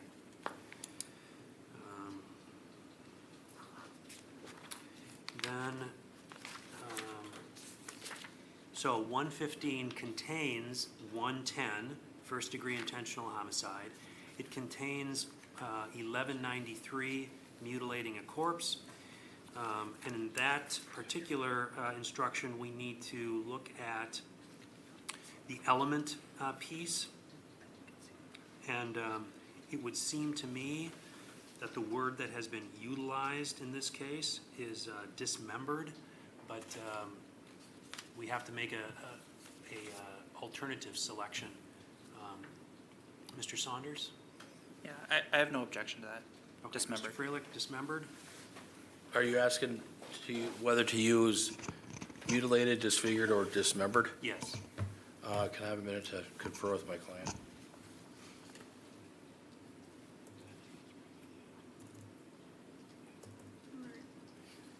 Yes, we would agree with dismembered. Okay. That, Your Honor, that last comment was an objection, just to let you know. Then the other selection we need to make there is in the very next sentence. This requires that the defendant acted with the purpose to conceal a crime or avoid apprehension, prosecution, or conviction of a crime. So, Mr. Saunders, does the state have a specific request? I think conceal a crime fits the facts best. So, Mr. Freilich? Agreed. Okay. Conceal a crime will be the alternative we'll select in instruction 1193.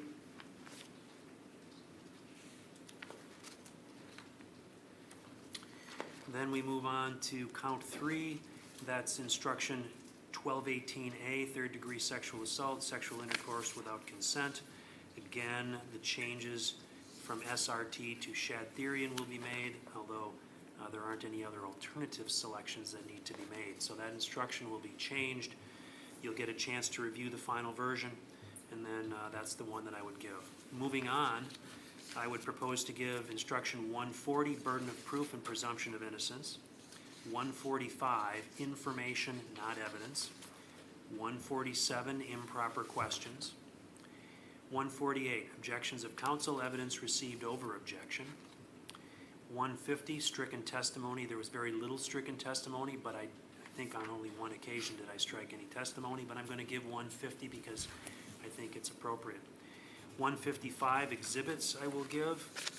157, remarks of counsel I'll give. There's 158, I've already given that at various times, so I will not give that again. That's recording played to a jury, and it's supposed to be done at the time, and we did that, so I won't give it again. 160, closing arguments of counsel, I will give that one. Next one is 170, circumstantial evidence, and then what I direct the attorney's attention to is the bold or the capitalized instruction indicating that if evidence of flight, escape, or concealment has been admitted, see instruction 172. That's included here. I would propose to give both instruction 170 and 172. Any objection to that, Mr. Saunders? no. Mr. Freilich? No, Your Honor. Okay. On 172, we need to make some selections. The first line, evidence has been presented relating to the defendant's conduct after the alleged crime was committed or after the defendant was accused of the crime. I think the first option is the appropriate one. Mr. Saunders? I agree. Mr. Freilich? I agree. All right, option 1 will be selected. Okay, moving on, 180. There needs to be some work on that. I intend to give 180. The capitalized portion of the instruction indicates, add the following if a statement resulting from an unrecorded custodial interrogation is admitted at trial for a felony and no exception applies. I don't think that applies in this case because although there was custodial interrogation that was offered, it wasn't unrecorded. In fact, it was entirely recorded. So I think I take that paragraph out, but then continue on with the bottom paragraph. Any objection to that, Mr. Saunders? No. Mr. Freilich? Taking off that bottom paragraph where it says continue with the following in all cases, you want No. to excise that? No. The portion that says continue with the following in all cases, I would give it because, well, this is a part of all cases. The paragraph I would excise is the one just before it, where it starts, "It is the policy of this state to make an audio or audio and visual recording." I'd take that paragraph out. In the brackets? Yes. Okay, I have no objection to that. Okay. Then, I'll move on, I'll give 190 weight of evidence, 195 jurors' knowledge. I would give 200 expert testimony general. So there's some selections that need to be made there, or at least addressed. It says, continue with the following if experts have given conflicting testimony. I don't think that's the case, so I would propose to delete that portion. Any objection, Mr. Saunders? No. Mr. Freilich? And the bottom bracket as well, the two brackets? Right, that's the part that they're saying, continue with the following. I'm just asking if you're going to take those out. Yeah. Okay, yes. Okay, 255, this is the one, state need not prove exact date of commission, specific date alleged. That essentially says if you find that the offense charge was committed by the defendant, it is not necessary for the state to prove that the offense was committed on the precise date alleged in the information. If the evidence shows beyond a reasonable doubt that the offense was committed on a date near the date alleged, that is sufficient. You're asking for that, Mr. Saunders? Yes. Mr. Freilich, any objection? Well, it's kind of a conundrum because they file a criminal complaint with one date, then they file the information, which is the charging document, with a different date, but then they're saying they don't have to prove the exact date. So I'm kind of confused on that, Your Honor. So I have lodged an objection to that. Okay, I'm going to give 255. I'm satisfied that the date in the information is the date that needs to be instructed because that's the charging document, but I'm also satisfied that this is an appropriate instruction to give in light of, frankly, the entirety of the evidence that I've heard. I'm satisfied that, frankly, given that the timing, the time of day that's occurring, that knowing when one day flipped to the next may not be so easy to pin down. So I'm satisfied this is an appropriate instruction. I'm going to give that as revised. I'm then going to give 300 credibility of witnesses. There is an option at the end that says give the following paragraph only when the defendant testifies. Given that the defendant didn't testify, I would propose to delete that and the bracketed paragraph just below it. And, but then continue on with the last paragraph indicating there is no magic way for you to evaluate the testimony. Any objection to that, Mr. Saunders? No. Mr. Freilich? No, Your Honor. Okay. Moving on, 325, impeachment of witness, prior conviction or juvenile adjudication. I don't think anyone was asked that question, and I don't think anybody was impeached with a prior conviction. So I propose to take 325 out. Mr. Saunders, any objection? No. Mr. Freilich? I agree. Okay, that'll be out. Thank you. 327, impeachment of defendant as witness, prior conviction or a juvenile adjudication. The defendant didn't testify. I propose to take that out. Any objection, Mr. Saunders? No. Mr. Freilich? No, Your Honor. That'll be out. 460, closing instruction, I would propose to give that. Then I would propose 484, verdict submitted for one defendant, 3 counts, separate verdict on each count required. I would propose to give 515, unanimous verdict and selection of presiding juror. And that's it.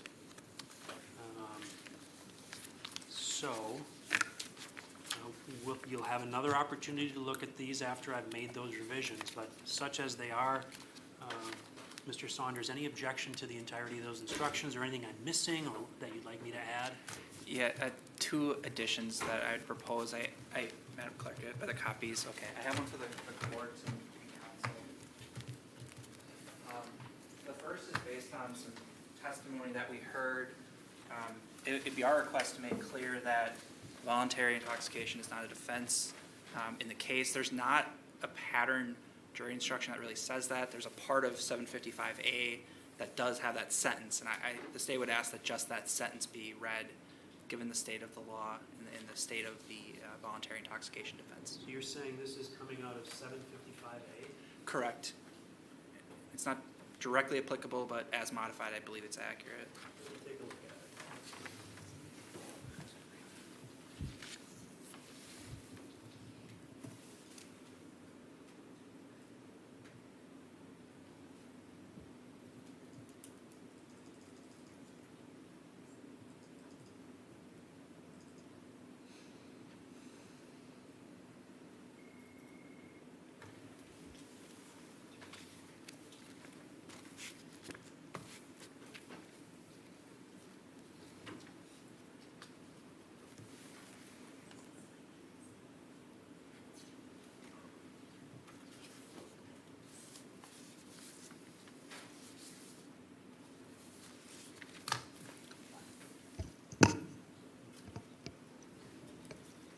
Mr. Freilich, Yes. any response to their request for 755A? Just so you know, Mr. Freilich, and I know you don't have the benefit of having your computer sitting right in front of you regarding 755A. 755A is an instruction that is entitled as follows: involuntary intoxication or drug condition. So it looks as if Mr. Saunders has utilized that pattern instruction. Mr. Saunders, if I'm correct, you've utilized that pattern instruction to craft this, and he's proposing that this be given. Any objection to that? No, Your Honor. Okay. I know the law. Okay. So that's fine. I will give this modified 755A. Generally, other than sometimes rearranging where the closing instruction goes, I give these in numerical order. That would put it right at the end. I don't propose to put it right at the end, because the last one I generally give is 515, unanimous verdict and selection of a presiding juror. I think that is the best to have at the end. Proposal as to where we insert it, Mr. Saunders? I would say right after the 115, the substantive jury instructions. I think that makes sense. Any objection to inserting it there, Mr. Freilich, right after 115, the substantive instructions? Your Honor, if I could just have a minute.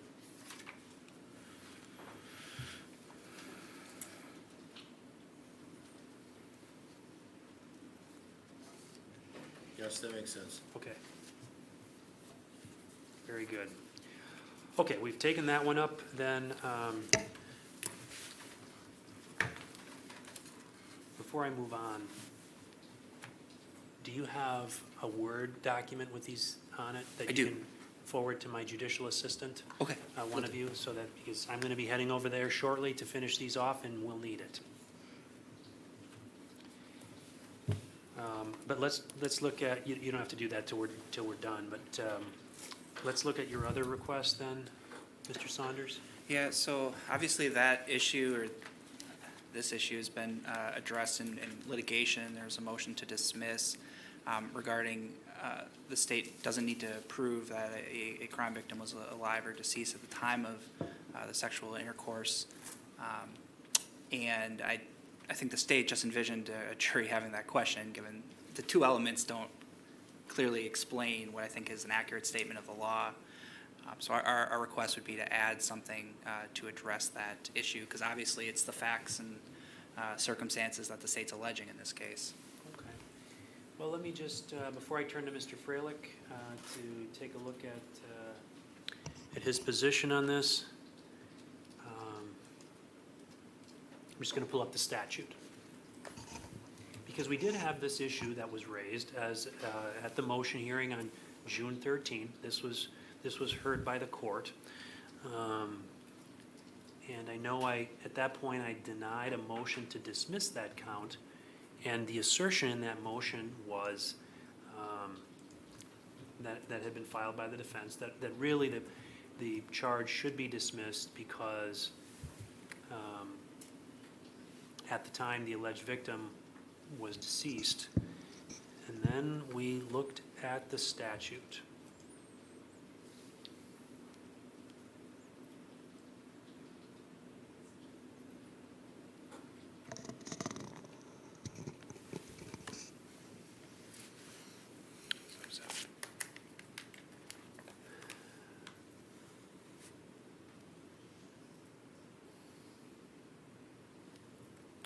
Okay, and I know it, so the instruction, the one that I'm proposing to give in any event that everybody's agreed to, 1218A, references the statute, 940.225 sub 3 sub A. And so I've looked at that statute, and under 940.225, sub 7, it indicates specifically, this section applies whether a victim is dead or alive at the time of the sexual contact or sexual intercourse. Okay, so what you're proposing that be done in this case, because of issues that have been raised and frankly that were argued on that date, that it be inserted, that the following language be inserted, quote, "It is immaterial whether Shadtherian is dead or alive at the time of the sexual intercourse," close quote. That's what you're asking to be added? Yes. Mr. Freilich, any objection to that language? Your Honor, I know that the jury instruction says person. What about the statute? You know, what we have here, and not to be crass, but human remains, you know, body parts that are in different locations. So that was the issue that I had with that. I'm sorry, your question, you said that the statute says person? I know the jury instruction says person, but I don't know if the statute says that, but it talks about any part of a person's body. So it talks about a person, and what we have here is, you know, a body part, body parts. Statute says, 3A, says as follows: whoever has sexual intercourse with a person without the consent of that person is guilty of a class, you know, it's guilty of a felony. So the instruction mirrors the statute as far as person. So when you get down to sub 7, where it says this section applies whether a victim is dead or alive at the time of the sexual contact or sexual intercourse, they're using the word person, or using the word victim instead of person in sub 7, presumably, because at that point in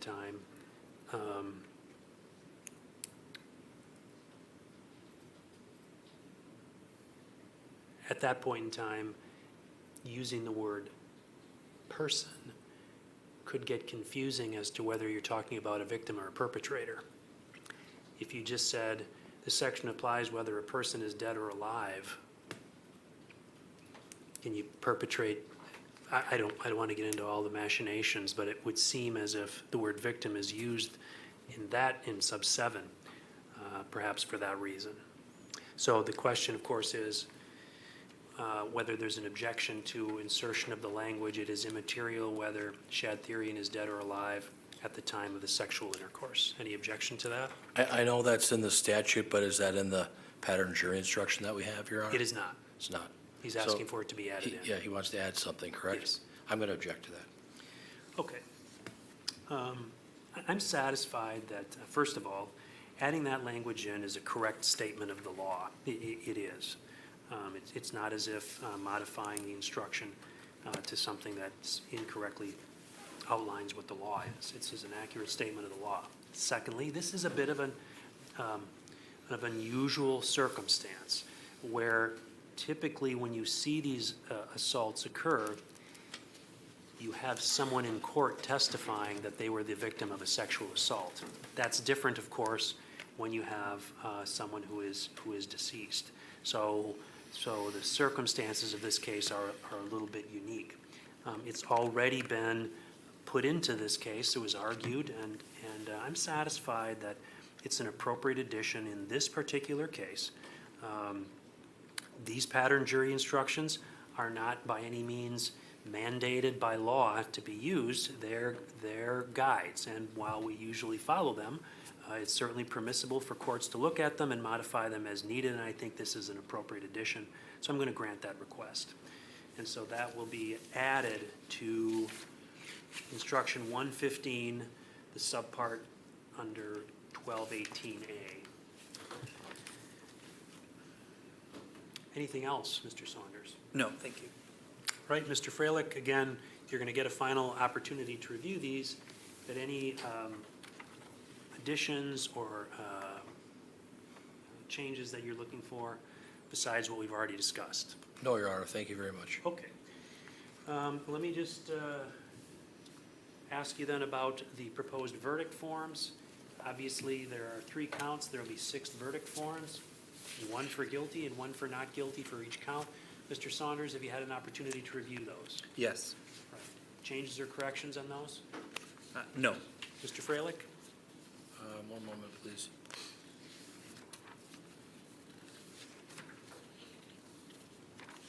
Your Honor, I have reviewed all the verdict forms. They appear to be in proper order. Okay. My judicial assistant and I are going to get underway on these right away. Mr. Saunders, if you can make sure you send a Word version over to her. I invite the attorneys to get up and move around if you want, but don't get far, because as soon as I'm done, I want to get back on the record, and I don't know how long it's going to take me. So just stay close, but you can certainly move about the courthouse, okay? Okay, thank you. We're in recess.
judicial assistant should have given each of you a copy of the revised instructions, and I want to go through those again.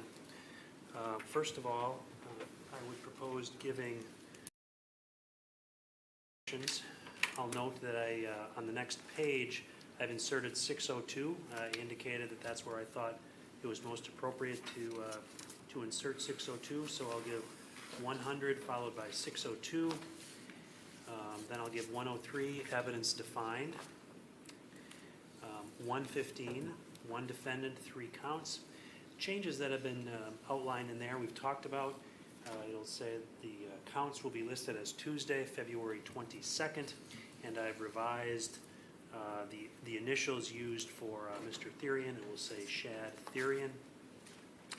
I've made the agreed upon elections on the 1193, mutilating a corpse, and then of course we move into 1218A, and I have inserted the language that was requested by the state.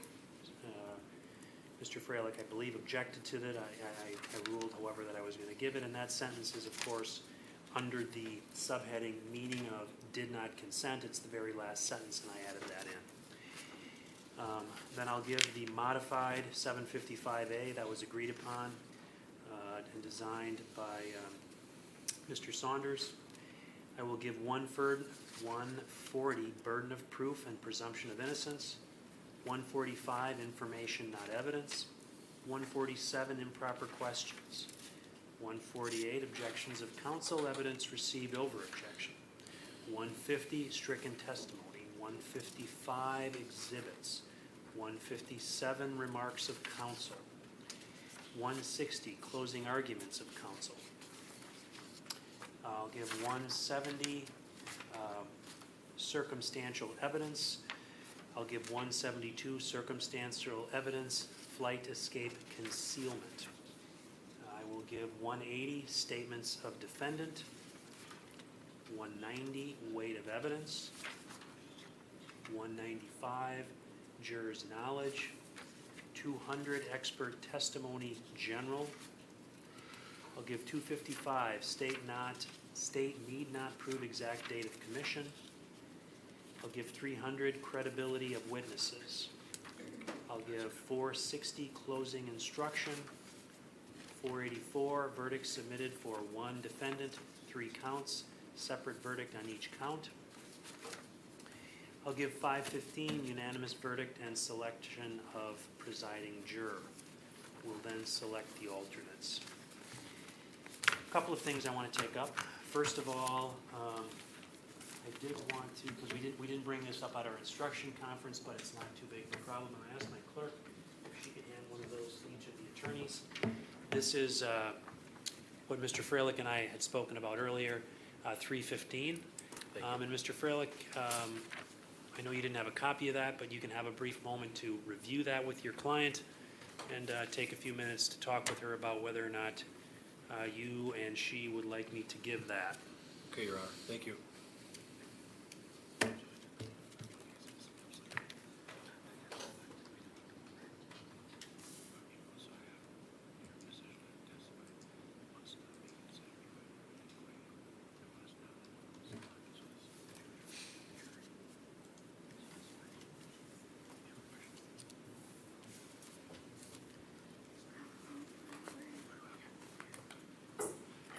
Your Honor, I have reviewed instruction 315. I'm fine with that. And I showed it to my client. Okay, and I appreciate that, Mr. Freilich. I think I need more than just I'm fine with that. This has got to be something that you either ask me to give or ask me not to give. And I'm going to have a colloquy with your client about it. Do you need some time to speak with her about it? Because if you do, I can leave the bench and come back in a few minutes. Yeah, maybe that would be a good idea, Your Honor. All right. We'll take about 5 minutes and have a conversation with her, Mr. Freilich. Thank you.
Okay, so Mr. Freilich, I want to direct my attention to you.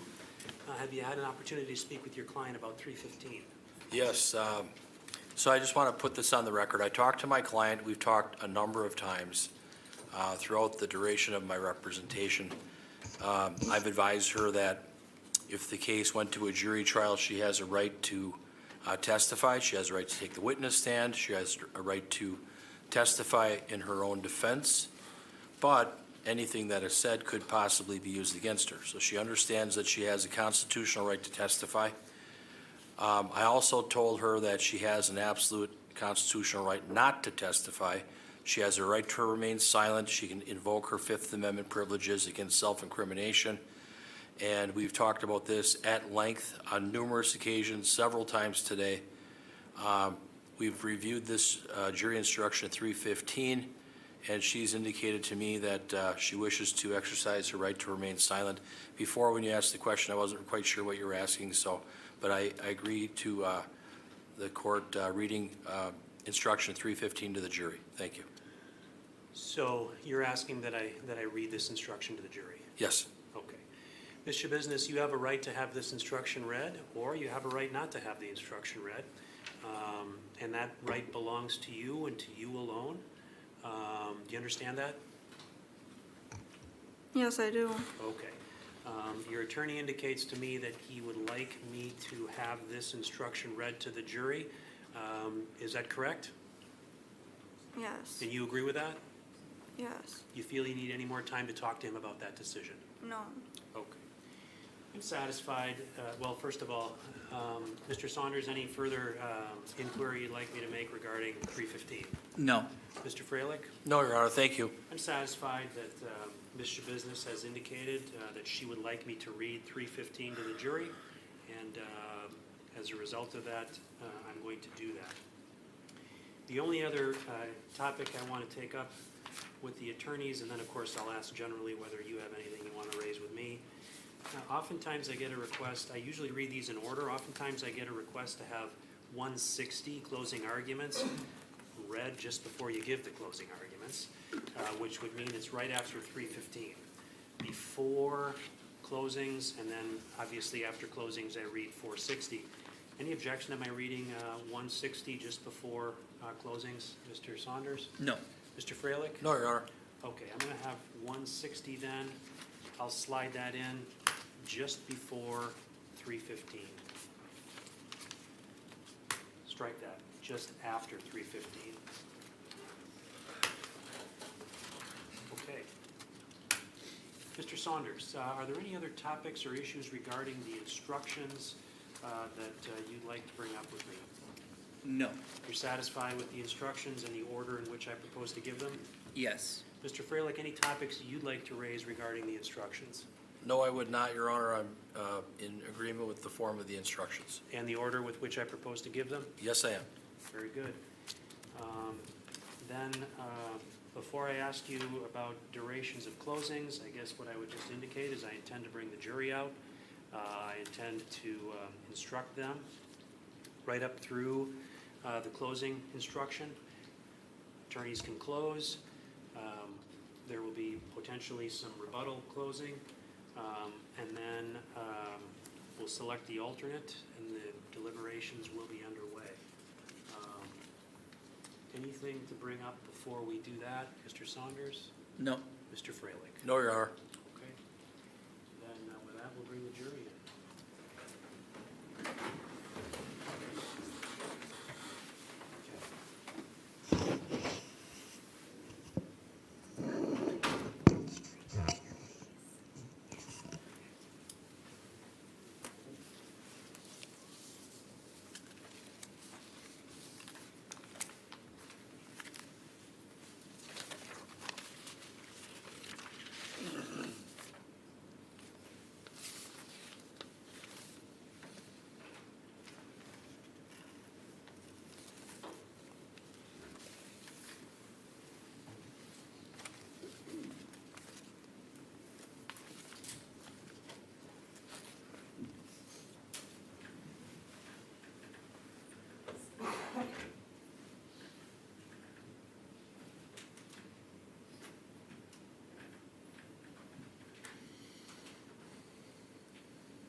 Okay, be seated.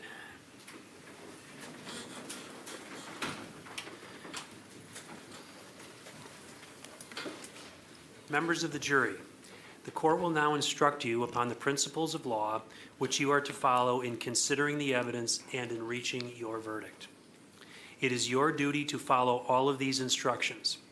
Regardless of any opinion you may have about what the law is or ought to be, you must base your verdict on the law I give you in these instructions. Apply that law to the facts in the case which have been properly proven by the evidence. Consider only the evidence received during this trial and the law as given to you by these instructions, and from these alone, guided by your soundest reason and best judgment, reach your verdict. If any member of the jury has an impression of my opinion as to whether the defendant is guilty or not guilty, disregard that impression entirely and decide the issues of fact solely as you view the evidence.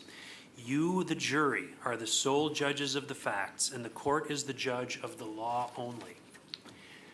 In this first phase of the trial, you have heard evidence that dealt solely with the defendant's conduct during the alleged incident.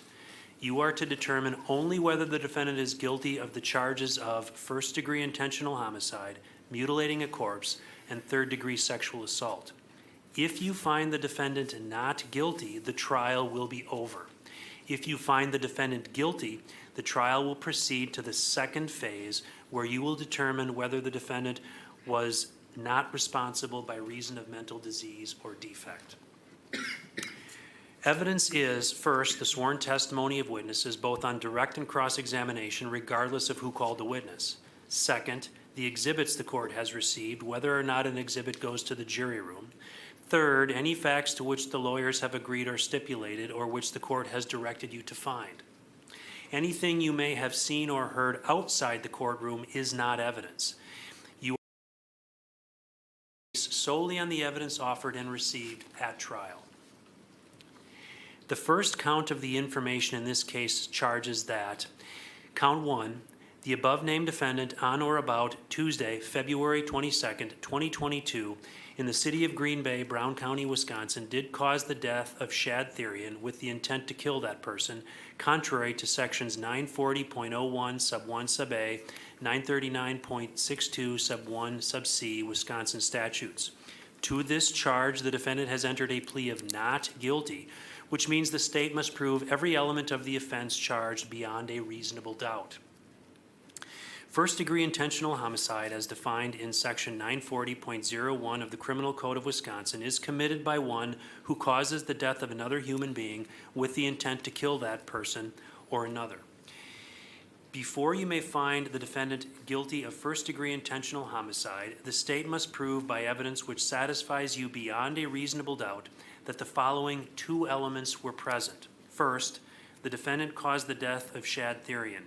Cause means that the defendant's act was a substantial factor in producing the death.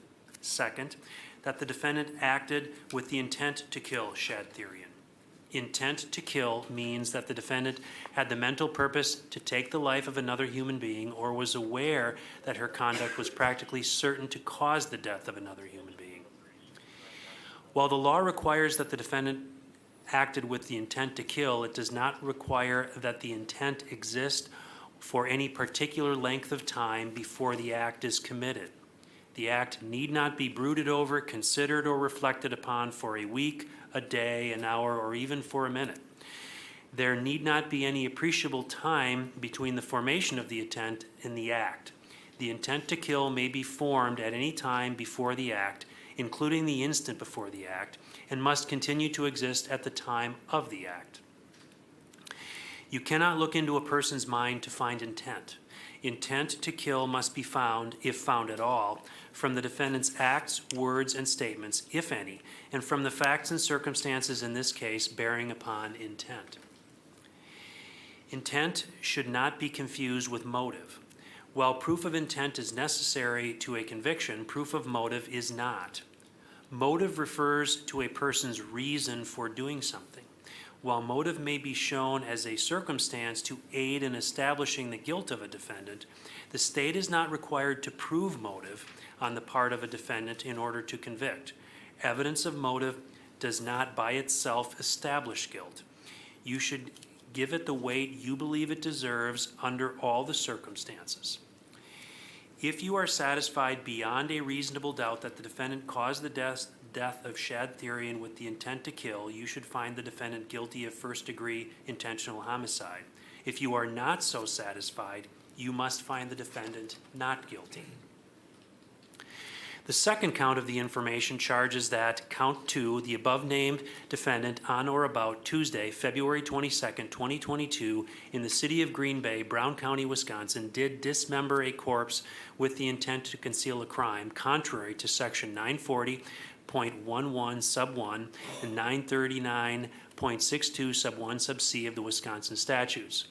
To this charge, the defendant has also entered a plea of not guilty, which means the state must prove every element of the offense charged beyond a reasonable doubt. Section 940.11 sub 1 of the Criminal Code of Wisconsin is violated by one who mutilates, disfigures, or dismembers a corpse with the intent to conceal a crime or avoid apprehension, prosecution, or conviction for a crime. Before you may find the defendant guilty of this offense, the state must prove by evidence which satisfies you beyond a reasonable doubt that the following 2 elements were present. First, that the defendant dismembered a corpse. Second, that the defendant dismembered a corpse with the intent to conceal a crime. This requires that the defendant acted with the purpose to conceal a crime.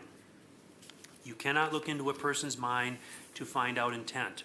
Intent must be found, if found at all, from the defendant's acts, words, and statements, if any, and from all the facts and circumstances in this case bearing upon intent.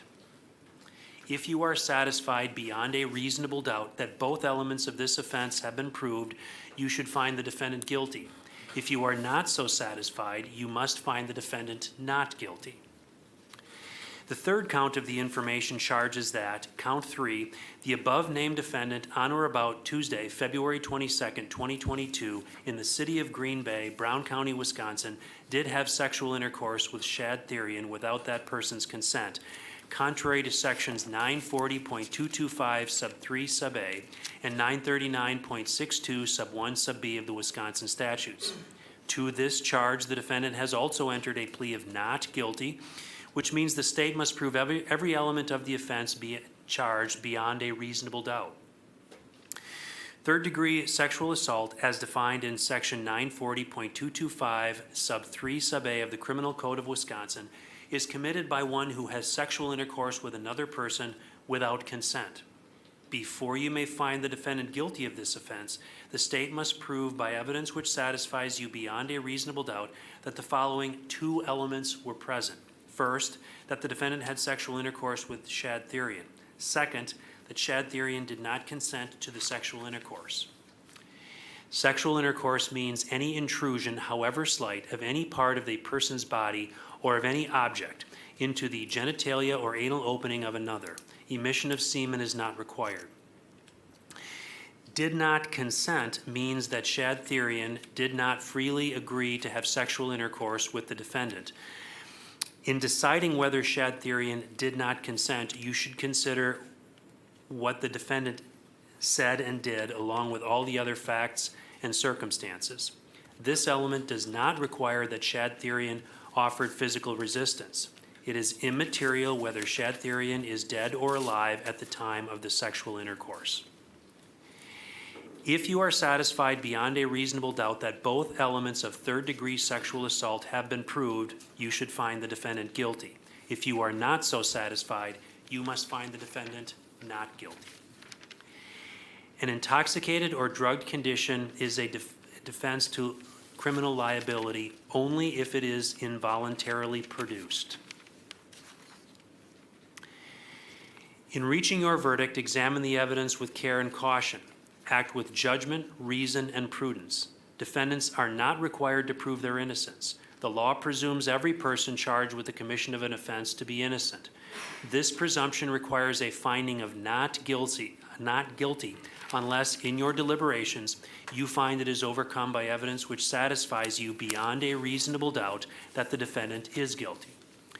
The burden of establishing every fact necessary to constitute guilt is upon the state.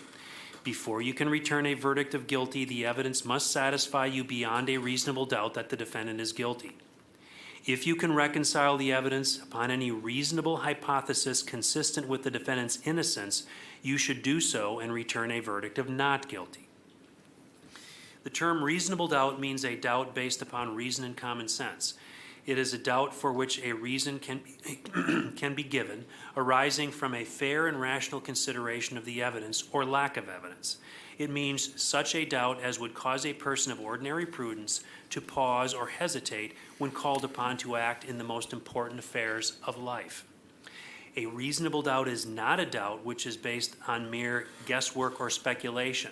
A doubt which arises merely from sympathy or from fear to return a verdict of guilt is not a reasonable doubt. A reasonable doubt is not a doubt such as may be used to escape the responsibility of a decision. While it is your duty to give the defendant the benefit of every reasonable doubt, you are not to search for doubt, you are to search for the truth. An information is nothing more than a written formal accusation against a defendant charging the commission of one or more criminal acts. You are not to consider it as evidence against the defendant in any way. It does not raise any inference of guilt. Disregard entirely any question that the court did not allow to be answered. Do not guess at what the witness's answer might have been. If the question itself suggested that certain information might be true, ignore the suggestion and do not consider it as evidence.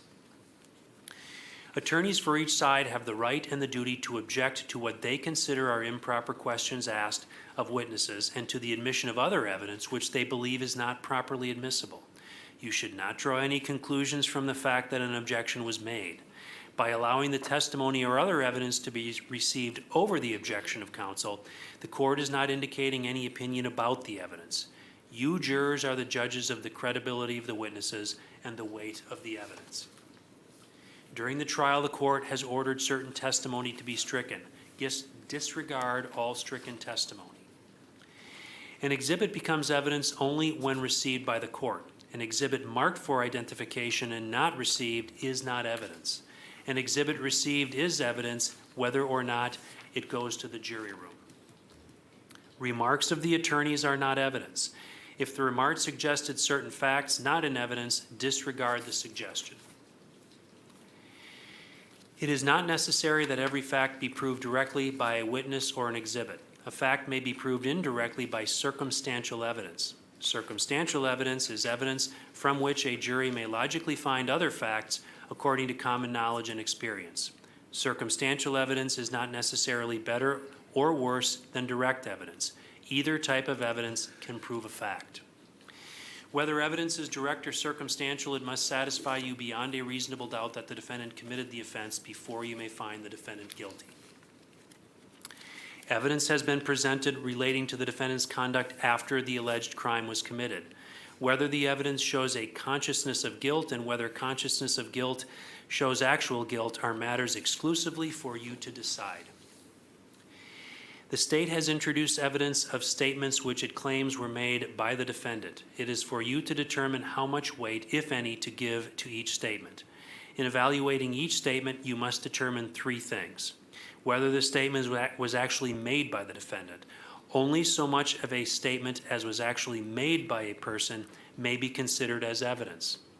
Whether the statement was actually restated here at trial. And whether the statement or any part of it ought to be believed. You should consider the facts and circumstances surrounding the making of each statement, along with all of the other evidence in determining how much weight, if any, the statement deserves. The weight of evidence does not depend on the number of witnesses on each side. You may find that the testimony of one witness is entitled to greater weight than the testimony of another witness or even of several other witnesses. In weighing the evidence, you may take into account matters of your common knowledge and your observations and experiences in the affairs of life. Ordinarily, a witness may testify only about facts. However, a witness with specialized knowledge in a particular field may give an opinion in that field. In determining the weight to give this opinion, you should consider the qualifications and credibility of the witness, the facts upon which the opinion is based, and the reasons given for the opinion. Opinion evidence was received to help you reach a conclusion. However, you are not bound by any witness's opinion.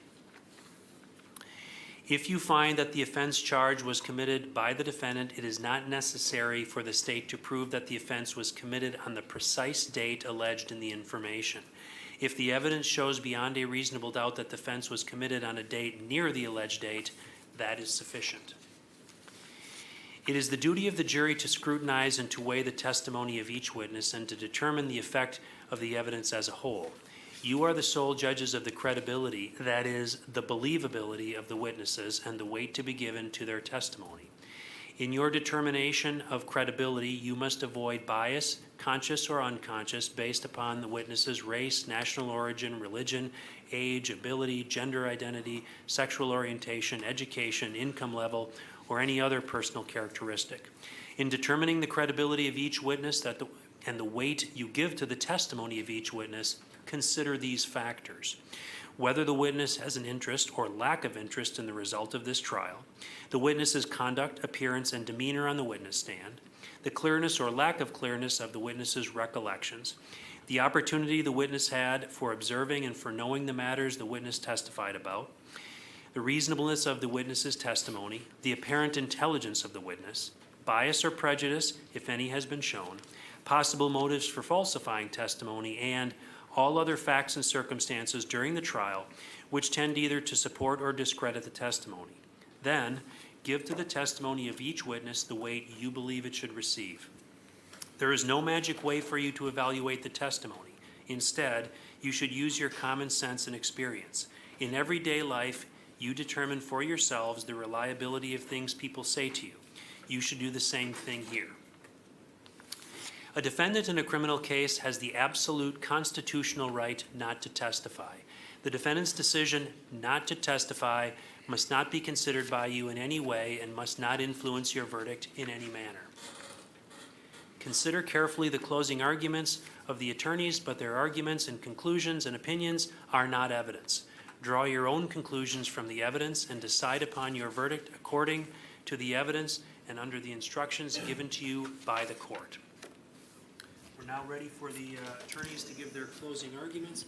I want to speak briefly, however, to both the attorneys that are giving the closing arguments, if you could approach.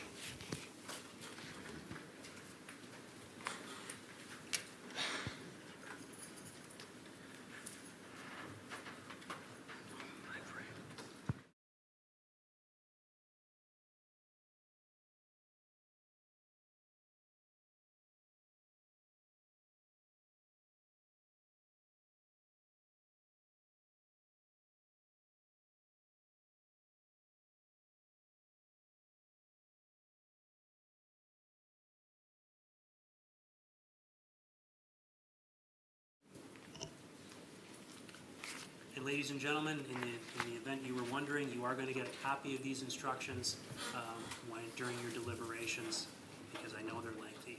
Having said that, Mr. Saunders, are you prepared to give a closing argument? Yes, Your Honor. Very good. Go ahead. Good afternoon. I want to start with something that we heard yesterday, or actually Monday, during opening statements. Counsel told us that, there's always two sides to every story. And with all due respect, this is not one of those stories. This is a story that pretty clearly shows what happened. It's a story of the defendant taking a dog collar that was around her friend's neck and pulling it so hard and for so long and with such force that it caused his death. That in that moment, she made a deliberate choice to end her friend's life. She then, after the fact, degrades his body, engages in sexual acts with him. This is a story of the defendant then dismembering him and leaving his remains all over the house for his mother to find. And this isn't the state's story. This isn't law enforcement's story. It's the defendant's story, as you heard today, right? So as we go through this, it's easy to sit here and say, yes, the defendant confessed, and it's true. She confessed to every single element that you will see that the state needs to prove. But we didn't just stop there, right? We could have been done with this case on Monday, played her interview and called it a day. But you should expect more, right? We have the burden of proof, and obviously we called a number of witnesses to establish what this story shows. So I want to walk through that story. And I know there's a lot of law that was just read to you, but I'm a visual learner, so I like to see kind of what we're looking at here. So as I go through these 3 offenses, there's really, as you'll see, 6 things the state needs to prove beyond a reasonable doubt. Not every fact that was testified to, not what time somebody got to Scott Holmes' house at the end of the night. The 6 elements are what the state needs to prove to you beyond a reasonable doubt, okay? So first, count 1, first-degree intentional homicide. First, that the defendant caused the death of Shad, and that she, second, acted with intent to kill him, okay? And again, as I already mentioned, as we go through these elements, you heard earlier this morning that the defendant is acknowledging every element that we hear, okay? Independent of the information you heard today, with the investigation you heard, the DNA, the other information, Dr. Tranquita's testimony, I would argue would prove all these elements as well. But you have on top of that the defendant's admissions to all these elements, okay? So the defendant caused the death of Shad. I mean, that should be fairly clear here. Obviously, she admits that. You heard Dr. Tranquita's testimony of how Shad died, the cause and the manner of death, strangulation, excessive force being placed on the neck, producing his death. That was the sole cause of death that we heard. So let's talk about intent, right? Because that admittedly sometimes is a tricky topic, right? We can never know anyone's intent truly, and as you're told, you're not going into the mind of somebody, right? Kind of looking at all the facts and circumstances that you see. In this case, you have the benefit of the defendant opening up her mind to you and telling you what her intent was here. But you also have other signs, right? So what does intent mean? That somebody had the mental purpose to do something, right? Some volition. Or that they're aware that what they're doing is practically certain to cause that result, right? And you heard both, really, from the defendant. So I want to walk through that because there's a lot of points in that interview where the defendant is telling you exactly what her intent was in this case, right? His face was turning purple, right? She describes that and how he's coughing up blood, and you know that's accurate, right? Because you heard Dr. Tranquita's testimony, and you saw those photographs. She's seeing that in person, and yet what does she say? I still didn't stop. No, she felt a heartbeat at one point, right? She talks about feeling his heartbeat, and she kept pulling more, and he wouldn't die. And, I just wanted him, and I was like, damn, right? She admits even that Shad's struggling in this moment, that he's fighting back, right? You heard from Dr. Tranquita as well about how it looked like at one point there were signs of that, where the collar slipped up along the tongue. She's telling you, I was waiting for him to die. I liked it. She figured I'm already this far, and she's pantomiming the act. It's like she's starting a lawnmower. That's how hard she's pulling on this chain, right? Took 3 to 5 minutes, she thinks. And again, that's consistent with Dr. Tranquita, right? This is not an accident. This isn't a whoops. This is an intentional act, right? I don't need to prove that she went to that house with this intent, right? We talked about that in voir dire, and we kind of talked through that concept of how, as you're instructed, intent can be formed in the instant before an act, the instant before the pull of a trigger, the instant in this case, before Ms. Schabusiness decides, I'm going to go further and pull on this chain so hard that it causes the result that we saw in Shad, right? So we have the mental purpose, right, from the defendant's own mouth, and that's consistent with everything else we're seeing in the case. But you also have Detective Kempf asking her, I mean, in that moment, did you kind of realize if you kept pulling on that chain that he would die? She's like, probably, yeah. Yeah, she was aware of that, right? So that goes to this kind of the second either-or part of intent, right? Was aware that her conduct was practically certain to cause that result, and it's probably obvious as you sit here of what's going to happen when you're pulling a metal chain like that hard for that long, seeing the result of what's happening to another person, that is going to be the result, right? So you're told you can't look into a person's mind. The defendant told you exactly what her intent was in this case. But as I mentioned, you also have other indicators, right? You have Dr. Tranquita's testimony describing the amount of force that would need to have been done to cause the injuries that he's observing, right? Down to the inner neck muscles, and he was talking about how strong and thick those neck muscles are, and there was hemorrhaging that deep. That's how hard and how long and how much injury the defendant was causing, right? This isn't an accident. If it's an accident, you're not going forward. You're not seeing this result and keep pulling. You're calling for help. You're stopping. You're certainly not after the fact, after you finally finish, then cutting up his body, right? You have all the evidence in this case points to intent, right? You have her acts after the fact, like I said. You know, if this was an accident, something happens, right? You call for help, and you have the exact opposite. You have the defendant cutting him up and cleaning up, getting rid of the remains, pouring it down the shower. We heard a lot of testimony about that. Kind of wiping up with the Clorox wipes, which the defendant is acknowledging as well.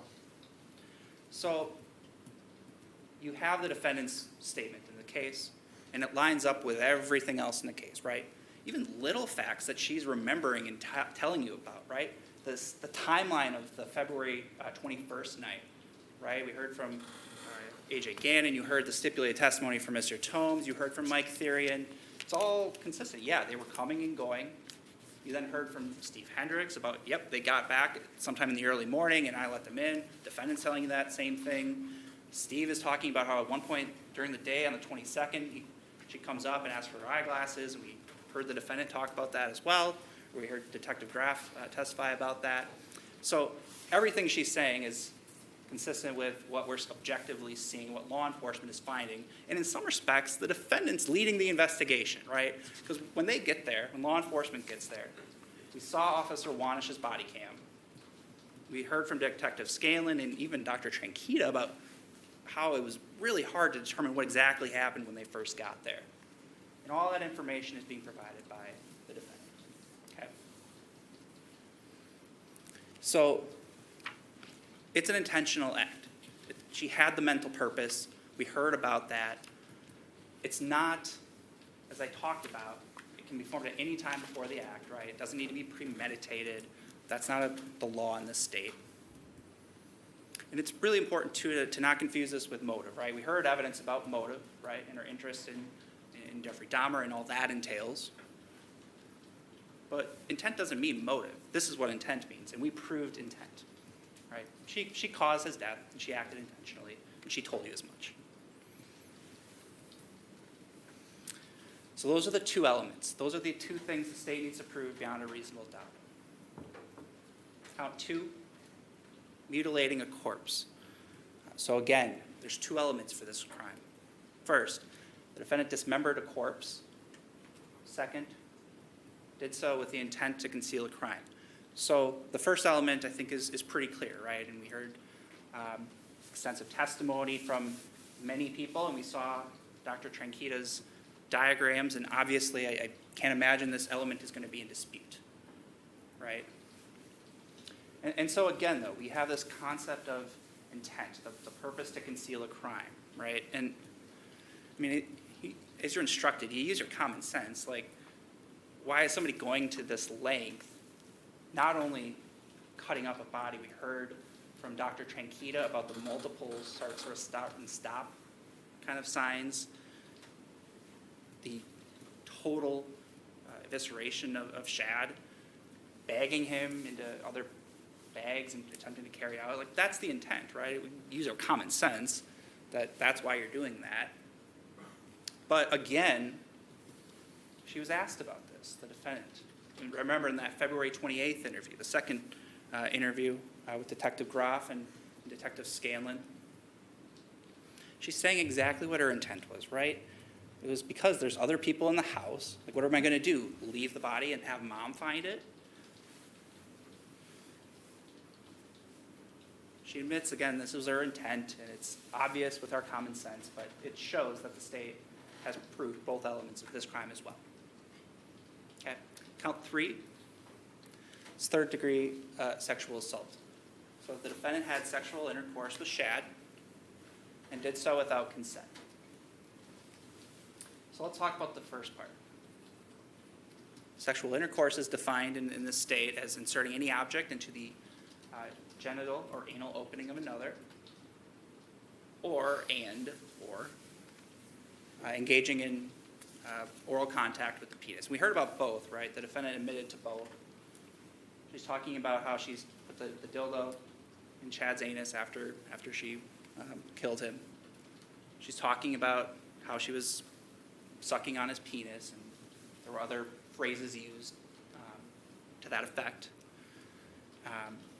So again, we have, for both elements here, the defendant's admissions. And we heard from Mr. Scott, didn't we? We heard from Mr. Scott about the DNA testing that was done, right? And for some of the reasons why, even though the defendant's DNA is on that dildo in Shad's house, Shad's DNA wasn't found on there, and nothing excludes that possibility. And again, everything the defendant's telling you is consistent with other things you're seeing. So there's no reason to believe, a reasonable hypothesis to believe, that she's not also telling you what's happened in this case too, right, for this count. And the second element, did not consent. That, as you're instructed, is kind of inferred by the fact that at the time that the defendant's telling you she's engaging in these acts, that Shad's deceased, right? So he's not in a position to consent, okay? So those are the 2 elements for count 3. So in total, 6 elements for the 3 offenses. And again, you're given a lot of law on how to assess credibility of witnesses, and that's good, and you should follow it. Really, you kind of just use your common sense as jurors. And again, the defendant's telling you what happened, and there's nothing in the case to disbelieve what she's saying, right? So you have the defendant's admissions, as I mentioned earlier. There's other evidence that kind of just only should bolster the conviction in the defendant's guilt, right? We heard from Kevin Scott, who heard or testified about the DNA testing he did. Shad's blood on the defendant's hands, on her clothing, on the sweatpants, about how the knives that were found had Shad's blood on them, right? Even absent her confession, there's ample evidence here to convict on all 3 counts. You have many witnesses coming in to talk about the integrity of the investigation, how law enforcement didn't just take the confession and go home, right? We do more, right? Send things in for DNA. We speak with other witnesses. We corroborate the defendant's timeline of things. You heard all that. And that's really important, right? We have the burden of proof. And we talked about that, and we embrace that burden of proof. You should hold us to that standard as the state to prove something beyond a reasonable doubt. And that's why we call people from Madison to come up to talk for 5 minutes about, yeah, I received this piece of evidence, and it was fine. And I returned that piece of evidence, and it was fine. Right? Because it's important. We want to show that law enforcement did a thorough investigation in this case. And they did. Because we have the burden of proof. You're instructed on what the burden of proof is and what it's not, right? It's a reasonable doubt, a reasonable hypothesis consistent with guilt, consistent with innocence. You should find the defendant not guilty. But you're not searching for doubt. You're ultimately searching for the truth. So even if it's a heavy burden, it doesn't mean the decision is difficult in cases.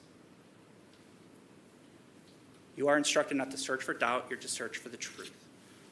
And there's not a reasonable hypothesis in this case consistent with the defendant's innocence. There just isn't, right?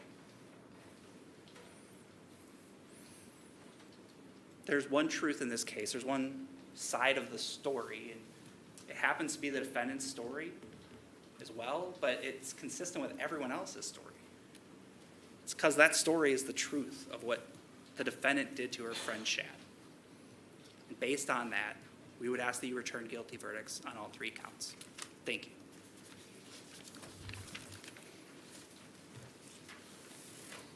Mr. Furlick, are you ready to make your closing argument? Yes, I am, Your Honor. Thank you.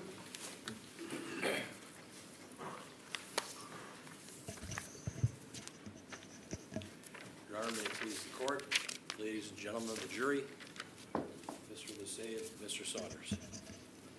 Well, as the attorney for the defendant, Taylor Denise Schabusiness, I'd like to share with you that I believe this case is a puzzling, unclear, confusing, and bizarre set of facts.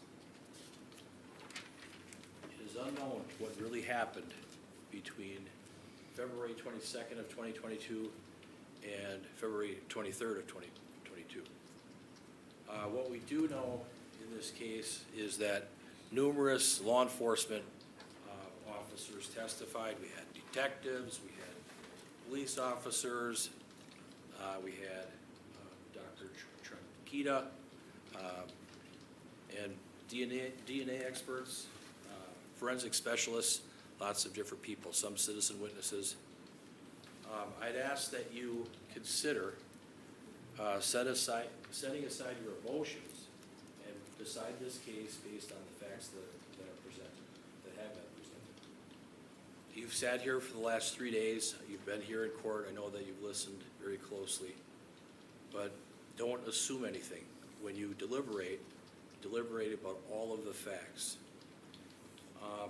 What we do know is that law enforcement officers on February 23rd of 2022 went to 829 Stony Brook Lane in Green Bay, this small Cape Cod home, and made contact with the occupants, Tara Pakinich, Stephen Hendricks, and Ava Wheelock was woken up, but they were all sitting at the kitchen table, and officers came in to see what was going on. There was a concern, obviously, that there was a bucket down at the end of the stairs.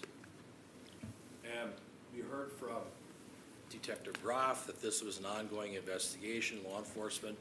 They were trying to piece this together. It was an unusual situation, and so they were trying to find out what happened.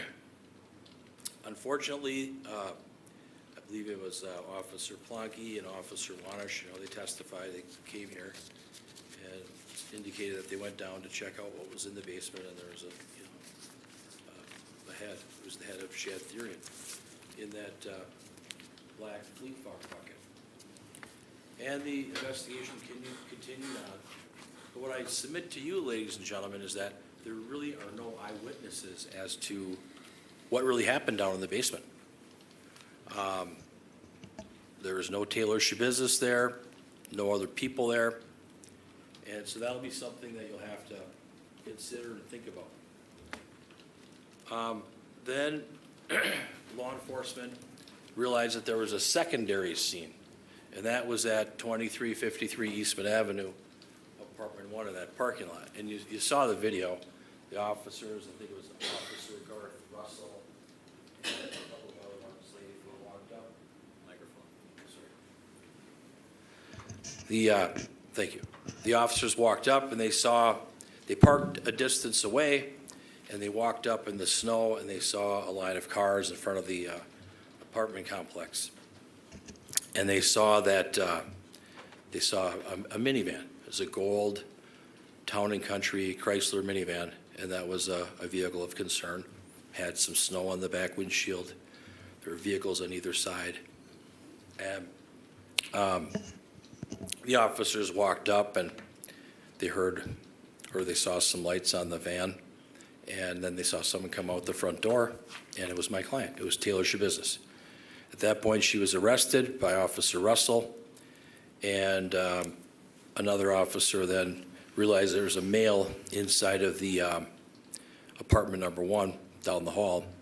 Ended up being Scott Tomes, and he was told to lay on the ground and held at gunpoint, and then he was arrested. So 2 people were taken from the apartment building and taken down to the police station. There was a search of the Eastman Avenue apartment. We don't have any body parts there. I would submit that there really wasn't anything of evidentiary value there. And that was that.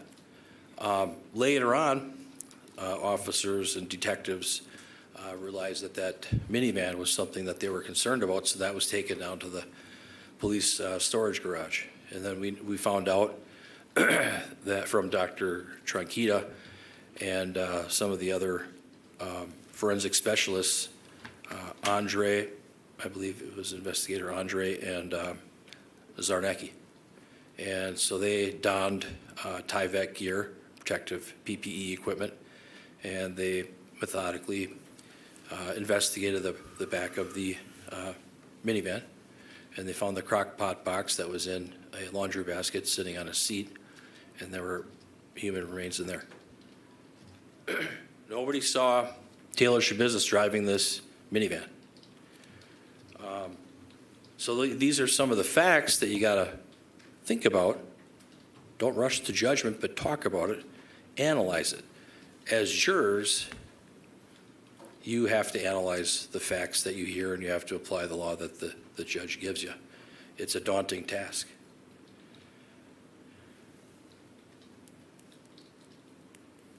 So then we hear, you saw the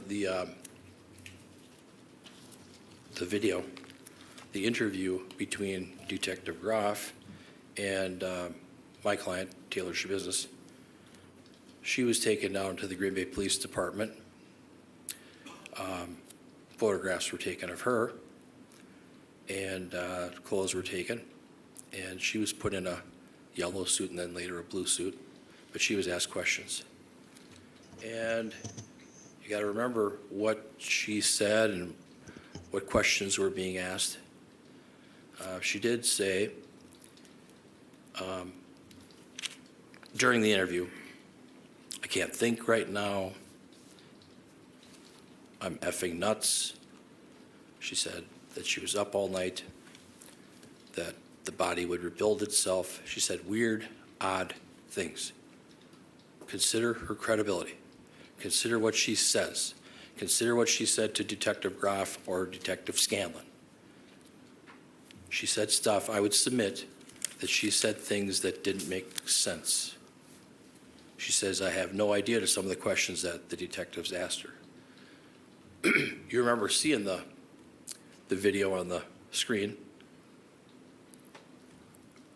I'd ask that you recall that she had inappropriate laughs, inappropriate smiling, odd responses. I would submit that she indicated that she did not have sex. She did not have penis to vagina intercourse with Schabusiness. She indicated that she came to the residence and they went downstairs, and within 5 minutes they got to it, whatever that means. She talked about, during the interview with Detective Groff, rebuilding muscle or rebuilding into muscle. Sometimes she wasn't responsive. She talked about hearing gunshots.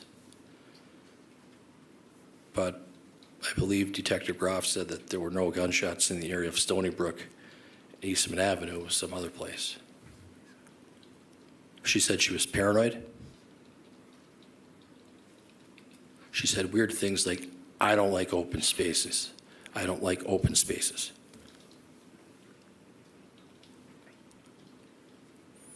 No clothes came off, no kissing. She said that she allegedly put the dildo into Mr. Therian's backside, his butt area, his anal area. There's no DNA.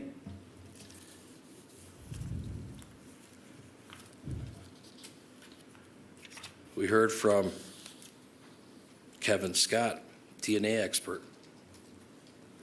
He must have done real well in school, in chemistry and all that. But the swab from the dildo, item J1, it says the possible contribution of DNA from Schabusiness is inconclusive due to the complexity of the mixture. I would argue that his DNA is not on the dildo. So I would argue that even though the state is charging out third-degree sexual assault, there is no shred of evidence to support that particular charge. And I'd ask that you take that into account. No evidence at the Eastman Avenue apartment. When Detective Groff had my client come down to the Green Bay Police Department with Detective Kevin Kempf, they were talking with her for a while. The interview was maybe 3 hours or so. And then they took a break because Ms. Schabusiness had cuts on her thumb, scratches on her palms, other cuts on her fingers. Some of them were deep. You saw the pictures because I believe they were published. And she was taken over to St. Vincent's Hospital for medical evaluation. I would submit that the blood on her hands may have been her own because of the deep cuts that she had suffered or that she had. The defense had subpoenaed Mr. Scott Tomes. He was unavailable, and he gave an account of that night. And he had indicated, at least on Monday night, that would have been February 21st, that Taylor Schabusiness and her friend Shad came over. He had seen Shad before, but didn't know his name. And then he thought that they hooked up to do meth. And then he talked about his vehicle. And he talked about that Taylor Schabusiness had used his vehicle in the past and didn't get permission on that particular night. Then he indicated that he was drinking. And then he indicated that Taylor Schabusiness returned to his house around midnight with his vehicle, went to her bedroom, and he had a suspicion that she may have been high on drugs. And then he had indicated that Taylor had the bedroom and that he would sleep in his chair. So that's, something else that you have to think about.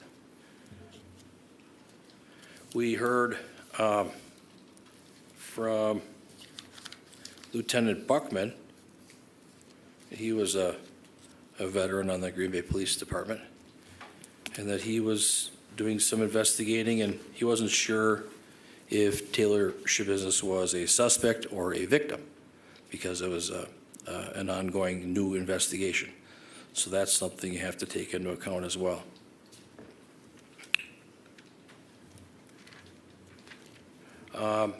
The state brought up some photographs, a picture of Taylor with her phone. And young girls, I submit, they like their phones. So do all kids, the young people. They like their phones, and they look up things on the internet for a variety of different reasons: shock value, curiosity. But we have a situation here where Taylor did do some searches about Jeffrey Dahmer. I would submit that that's a ruse, that doesn't necessarily mean anything, and that people search the internet for all kinds of things on the internet, and that it's for shock value. So that shouldn't really play any part in this case. I would ask that you discount that and set that aside.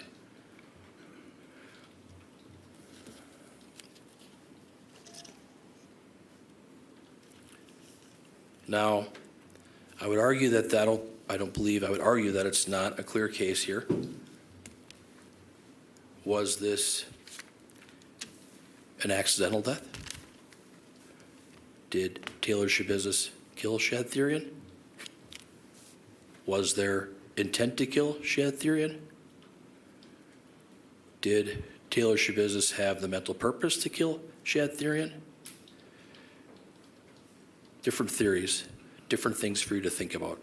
You are all like analysts, and you have to assess and decipher the facts. The facts here are very complicated, confusing, unclear. 2 different locations, no eyewitnesses. Taylor Schabusiness, we learned that she went to school with Shad Therian, middle school, Bayport High School. They were friends. They hung out. You heard from A.J. Gannon. He hung out with them as well.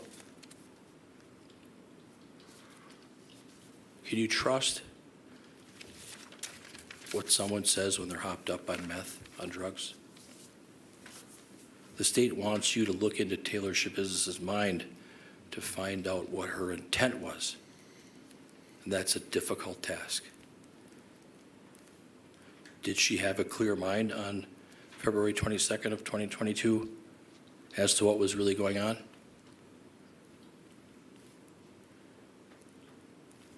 Accidents can happen. When accidents happen, people can make other choices in a panic. Something for you to think about.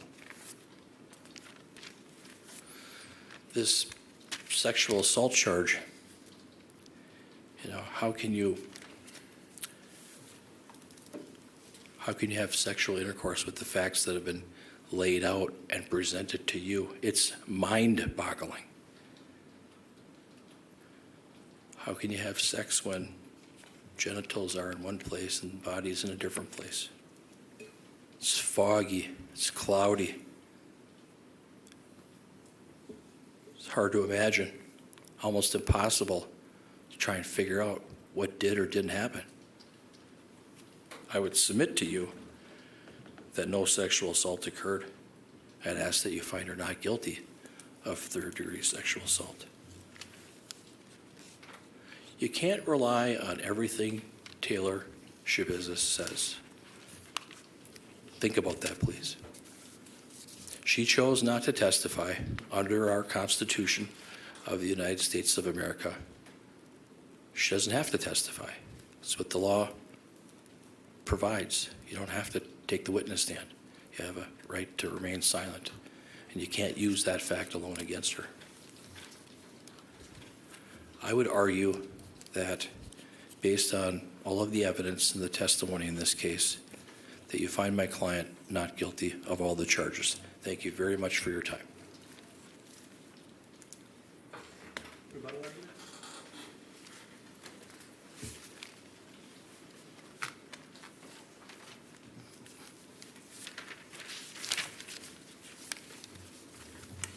This case is puzzling. This case is bizarre. This case is in absolutely no way unclear. It is crystal clear what happened to Shatherian, and we know that. We know that because the defendant told you. She told you what she did to Shatherian. Is it bizarre? Is it unnatural? Is it strange? Yes, absolutely. People do bizarre, unnatural, strange things. They engage in criminal conduct. People kill other people and they dismember them. That's what Taylor Schabusiness did. And we know exactly what she did because the words from her mouth told you with specificity what she did. Can we trust always what Taylor Schabusiness says? No, but as Mr. Saunders told you, we trust but we verify. We didn't stop at taking her statement. We corroborated. She guided the investigation with the specificity of her statement. How can we not trust her statement when she describes in detail the mechanism of injury, which is exactly what is described and confirmed by Dr. Tranquita? Excessive strangulation over a period of time with layers of injury, exactly as she described it. Described that his tongue would be out. She described that. Dr. Tranquita described that and showed you that. She described a struggle. He's struggling for his life and she continues to pull that chain, demonstrating her intent to kill Shatherian. And we know that because we see that in the physical evidence. We see the marks on Shad's tongue. We see the damage to his neck. She described to you what she did with his body after she killed Shad. And we know that it's true because the body parts were exactly where she told you they were. Detectives are finding everything she says on scene, and you saw it with your own eyes, that just what she told you is exactly where those things were located in that residence. She wasn't cloudy. She wasn't unclear. She wasn't hopped up on drugs. She knew where to find the drugs. She knew where they'd find the pipe. She knew where they'd find the chains. She knew where they'd find the knives. She knew the name of the bag, where the body parts were going to be located. She could tell you that she put the organs in plastic bags. She could tell you that she cleaned up with Clorox wipes and she put them in the bags as well. She could tell you that his lower extremities were in the car. This is the most specific confession anyone could ask for, and it is corroborated in detail by the work of the Green Bay Police Department. This is bizarre, this is strange, this is unnatural, but it is in no way unclear. We know exactly what happened. We know exactly what Taylor intended to happen for all three of these offenses. She engaged in intentional conduct in each of these acts. You are asked to look at each of the 6 elements, and there are only the 6 elements that Attorney Saunders described to you. That as to count 1, she did cause Shad's death. There is no doubt she had the mental purpose to do that. And that she knew that her conduct was practically certain to cause it. She described to you how she visualized him struggling, blood coming out of his mouth, but she did not stop. He's turning purple, but she did not stop. He's coughing up blood. He's pissing himself, in her words, but she did not stop. This was a deliberate choice on her part to kill Shad Therian, and she knew that her actions were going to cause that. And in fact, she was asked whether or not she liked it, and she confirmed that she liked it. She was asked whether she was sexually aroused by killing him, and she said she was. Her mental purpose was clear. As to the mutilating the corpse, again, there's no doubt that she intentionally did that. She described the detail. She described her frustration as she's mutilating this corpse, and she described her purpose in doing so. How else am I going to get the body out of the house? How else am I going to get away with this if I don't cut this body up? And she didn't just cut it up and leave it there. She cut it up, she packaged it, she cleaned up after herself. Her purpose in dismembering Shad was clear. She wanted to attempt to get away with this crime. A crime that she intentionally committed, a crime that was not accidental, that was not a surprise to her, that she didn't wake up from this nightmare and then call the police and call Shad's mom. No, she made the second deliberate choice. After deliberately choosing to kill him, she deliberately chooses to dismember him and attempt to cover up her crimes. And likewise, the sexual assault is equally clear. There's no doubt that she had sexual intercourse, and for counsel to say that we can't merely accept the word of the defendant, you're asked routinely in sexual assault cases, juries are asked routinely to take the word of a crime victim with no physical evidence. We don't have to take the word of the crime victim. We have the word of the defendant who confesses to this crime and tells you exactly what she did, again with specificity, and tells you, you know what, I did this and I did it with that dildo. And here's where you can find the dildo. It's in the wall, it's in the box, I put it away. And what happened? They found it in the box, put away exactly where she described that it would be. And she clearly was sexually aroused by this whole incident, and she described that to you herself. So clearly it follows, it makes sense, it's logical, it is reasonable that she did exactly what she told you she did. There is absolutely no reasonable hypothesis consistent with her innocence. The only hypothesis, the only choice that you have before you here today is to find Taylor Schabusiness guilty of each and every count for which she is charged. All of those elements have been proven beyond a reasonable doubt, and I ask that you return a verdict of guilty. Thank you.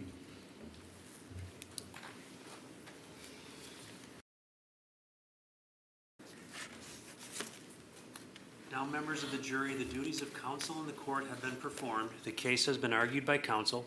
The court has instructed you regarding the rules of law which should govern you in your deliberations. The time has now come when the great burden of reaching a just, fair, and conscientious decision of this case is to be thrown wholly upon you, the jurors, selected for this important duty. You will not be swayed by sympathy, prejudice, or passion. You will be very careful and deliberate in weighing the evidence. I charge you to keep your duties steadfastly in mind and, as upright citizens, to render a just and true verdict. You are to decide only whether the defendant is guilty or not guilty of the offenses charged. Any consequences of your verdict are matters for the court alone to decide and must not affect your deliberations. The following 6 forms of verdict will be submitted to you concerning the charges against the defendant, Taylor Schabusiness. 1 reading, we the jury find the defendant, Taylor Schabusiness, guilty of first-degree intentional homicide as charged in count 1 of the information. Another reading, we the jury find the defendant, Taylor Schabusiness, not guilty of first-degree intentional homicide as charged in count 1 of the information. Another reading, we the jury find the defendant, Taylor Schabusiness, guilty of mutilating a corpse as charged in count 2 of the information. Another reading, we the jury find the defendant, Taylor Schabusiness, not guilty of mutilating a corpse as charged in count 2 of the information. Another reading, we the jury find the defendant, Taylor Schabusiness, guilty of third-degree sexual assault as charged in count 3 of the information. Another reading, we the jury find the defendant, Taylor Schabusiness, not guilty of third-degree sexual assault as charged in count 3 of the information. It is for you to determine whether the defendant is guilty or not guilty of each of the offenses charged. You must make a finding as to each count of the information. Each count charges a separate crime, and you must consider each one separately. Your verdict for the crime charged in 1 count must not affect your verdict on any other count. This is a criminal, not a civil case. Therefore, before the jury may return a verdict which may legally be received, the verdict must be reached unanimously. In a criminal case, all 12 jurors must agree in order to arrive at a verdict. When you retire to the jury room, select one of your members to preside over your deliberations. The presiding juror's vote is entitled to no greater weight than the vote of any other juror. If you need to communicate with the court while you are deliberating, send a note through the bailiff signed by the presiding juror. To have a complete record of this trial, it is important that you communicate with the court only by a written note. If you have a question, the court will talk with the attorneys before answering it, so it may take some time. You should continue your deliberations while you wait for an answer. The court will answer any questions in writing or orally here in open court. When you have agreed upon your verdict, have it signed and dated by the person you have selected to preside. After you have reached a verdict, the presiding juror will notify the bailiff that a verdict has been reached. Everyone will return to the courtroom. The verdict will be read into the record in open court, and the court may ask each of you if you agree with this verdict. Now, ladies and gentlemen, this is the unfortunate time, because now is the time when we select the alternate jurors. Let me tell you what the process is going to be. The computer has selected 4 of you. We're going to read those names here shortly.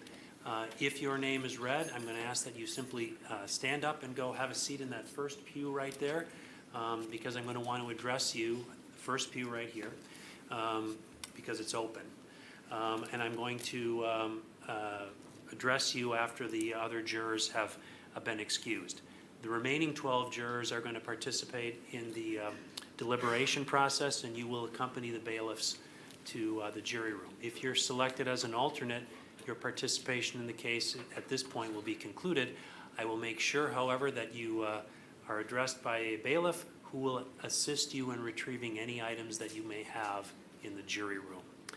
So at this time then, I'm going to ask that the clerk read the names of the 4 jurors that have been selected by the computer randomly. Nicholas Rozek.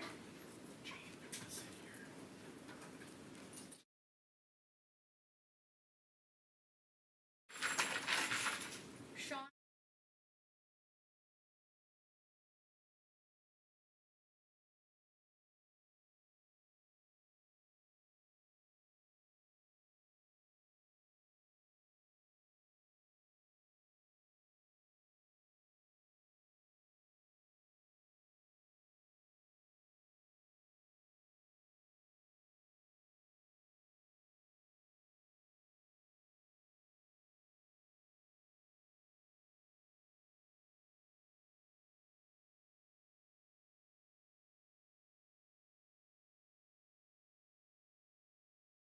That you will, to the utmost of your ability, keep all jurors sworn on this trial in some private and convenient place, subject to the direction of the court until they have agreed on their verdict or are discharged by the court, and that you will not, before they render their verdict, communicate to any person the state of their deliberations or the verdict they have agreed upon, so help you God. I do. Thank you. All rise for the jury.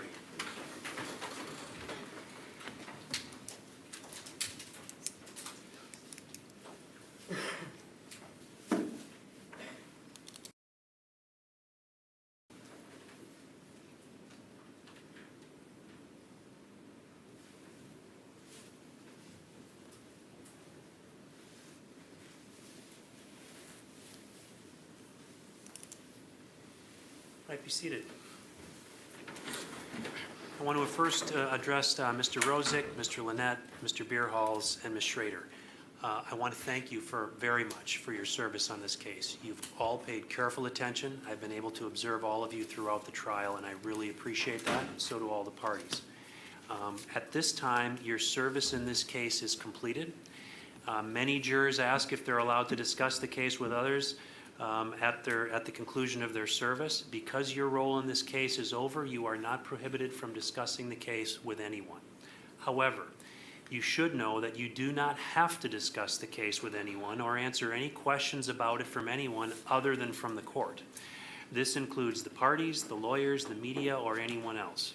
If you do decide to discuss this case with anyone, I would suggest that you treat any discussion with a degree of solemnity such that whatever you do say, you would be willing to say in the presence of your fellow jurors or under oath here in open court in the presence of the parties. Finally, should any of you have any questions before you leave today, please let the bailiff know before you leave. And you can confer with me at any time before answering any questions asked by anyone if you choose. The bailiff is standing right back there. I'm just going to ask you to get up then and accompany her out that door, and if there's anything that you need to retrieve. But again, thank you for your service.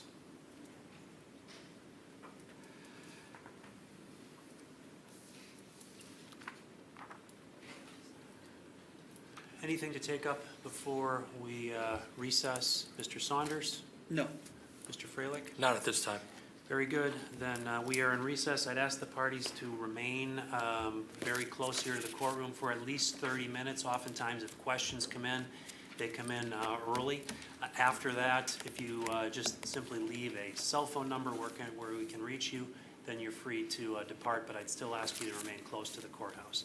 But at this time, then, we are in recess. Thank you.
Saunders? No. Mr. Freilich? No. Very good. Then we'll bring the jury.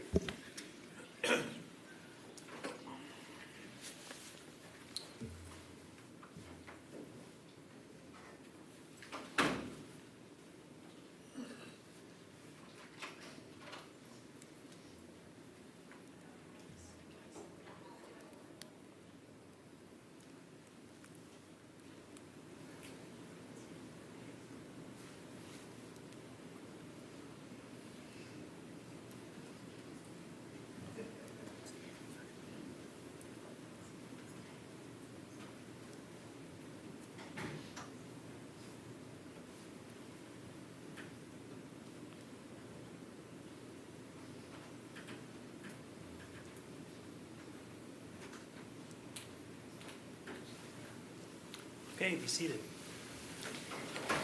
Ma'am, were you the foreperson? Yes. And my understanding is that the jury has reached a verdict, is that correct? Yes. Right? If you would hand that to the bailiff then, please.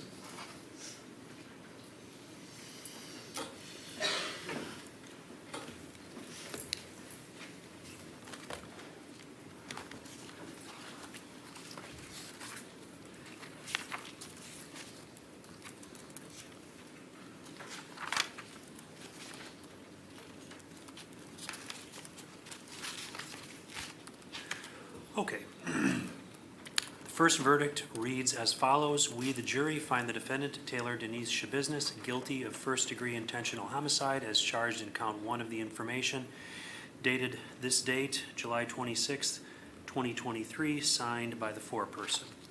The second verdict reads as follows. We, the jury, find the defendant, Taylor Denise Schabusiness, guilty of mutilating a corpse as charged in count 2 of the information, dated this date, July 26, 2023, signed by the foreperson.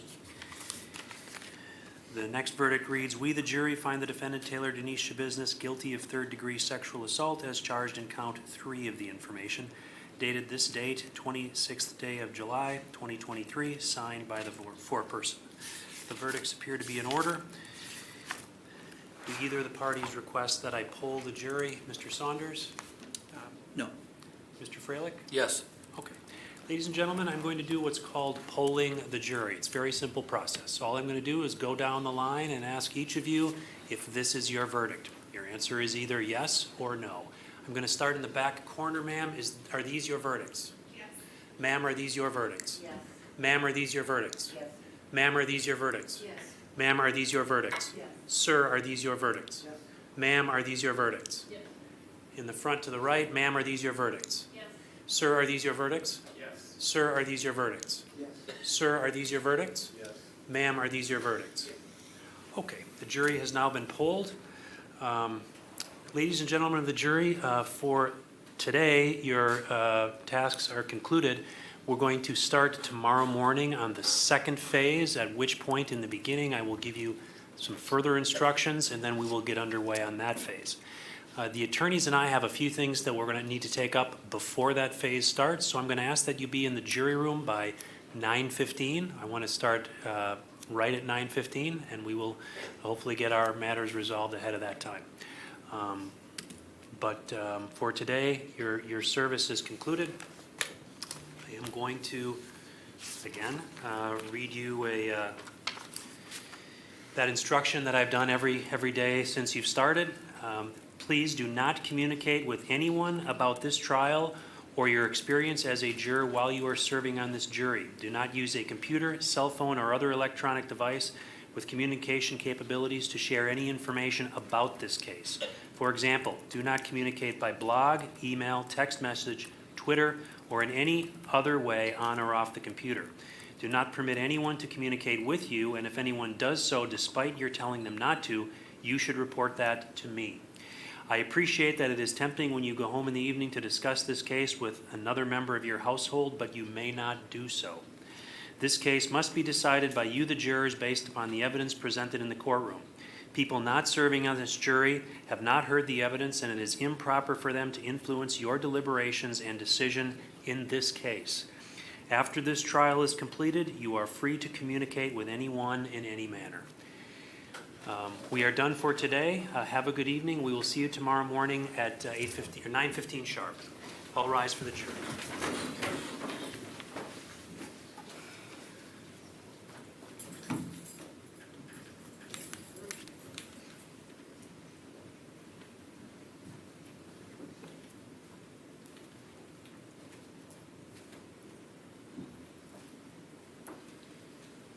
seated.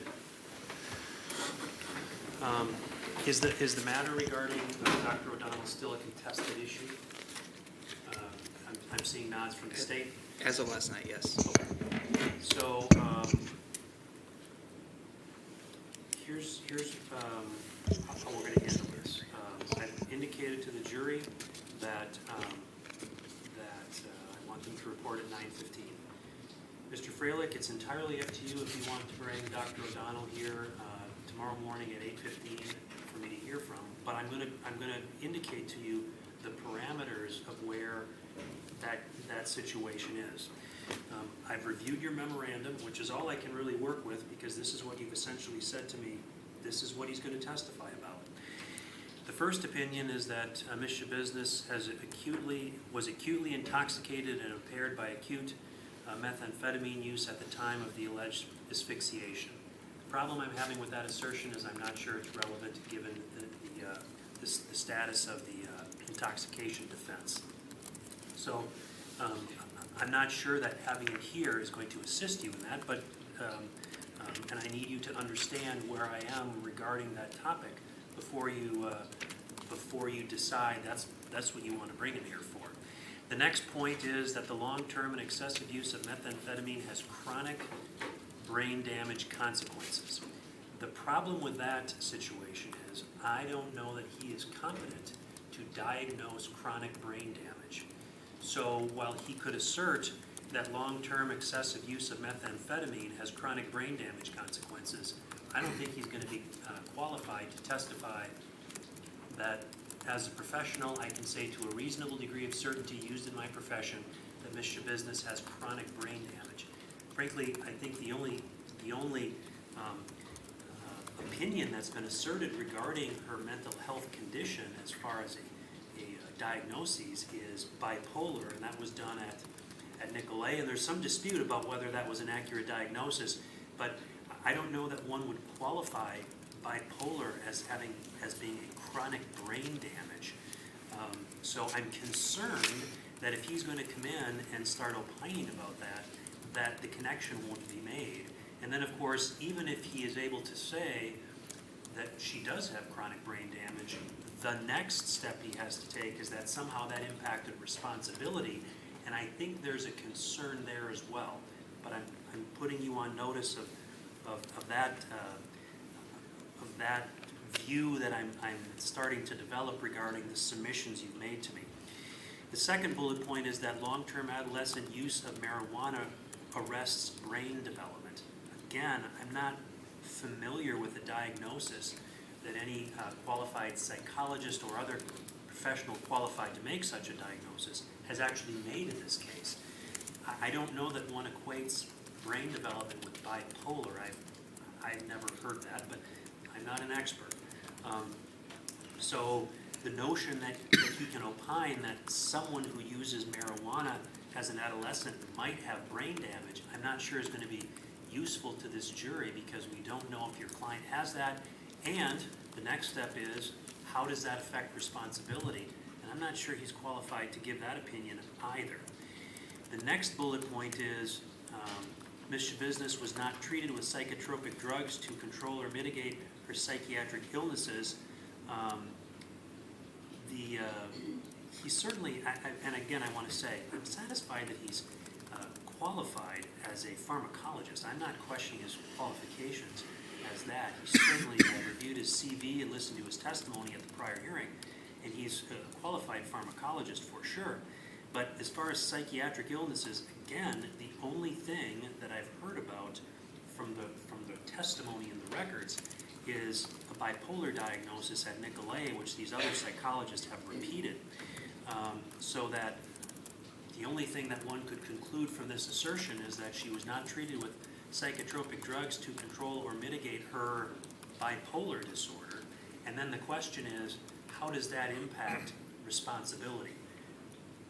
Many people have bipolar, so the next question you have is does someone who has bipolar, will the consequences be that you're unable to appreciate the responsibility in a criminal case?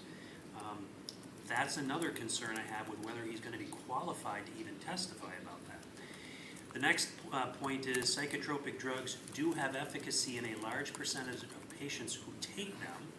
Well, I'm satisfied he'd be competent to testify about that. I'm not sure how that actually, first of all, how that relates to whether or not, what she has been diagnosed with, how that would affect an individual by taking psychotropic drugs, and can he say how it would have affected somebody to a reasonable degree of certainty used in his profession regarding the impact of untreated bipolar disorder. That certainly might be within the ken of your other expert, and I do want to indicate you have another expert who might be qualified to testify about some of these things, but I'm very skeptical that this witness is qualified to do so. And then the final point is that Ms. Schabusiness' use of methamphetamine worsened her untreated psychiatric condition. So really, the issue is the impact of methamphetamine on untreated bipolar and the impact of methamphetamine untreated bipolar on someone's responsibility to commit a crime. And I'm just concerned there as well that there's an inability to connect all of those dots with this expert. And so while I'm willing to hear from your expert, because you've asked that, and I think the state is of the mind, we don't even need a hearing on, a Daubert hearing on this, but I'm affording the defense an opportunity at 8:15 tomorrow morning. If you want to bring Dr. O'Donnell in to opine on some of this, but you need to understand that's the concern I have.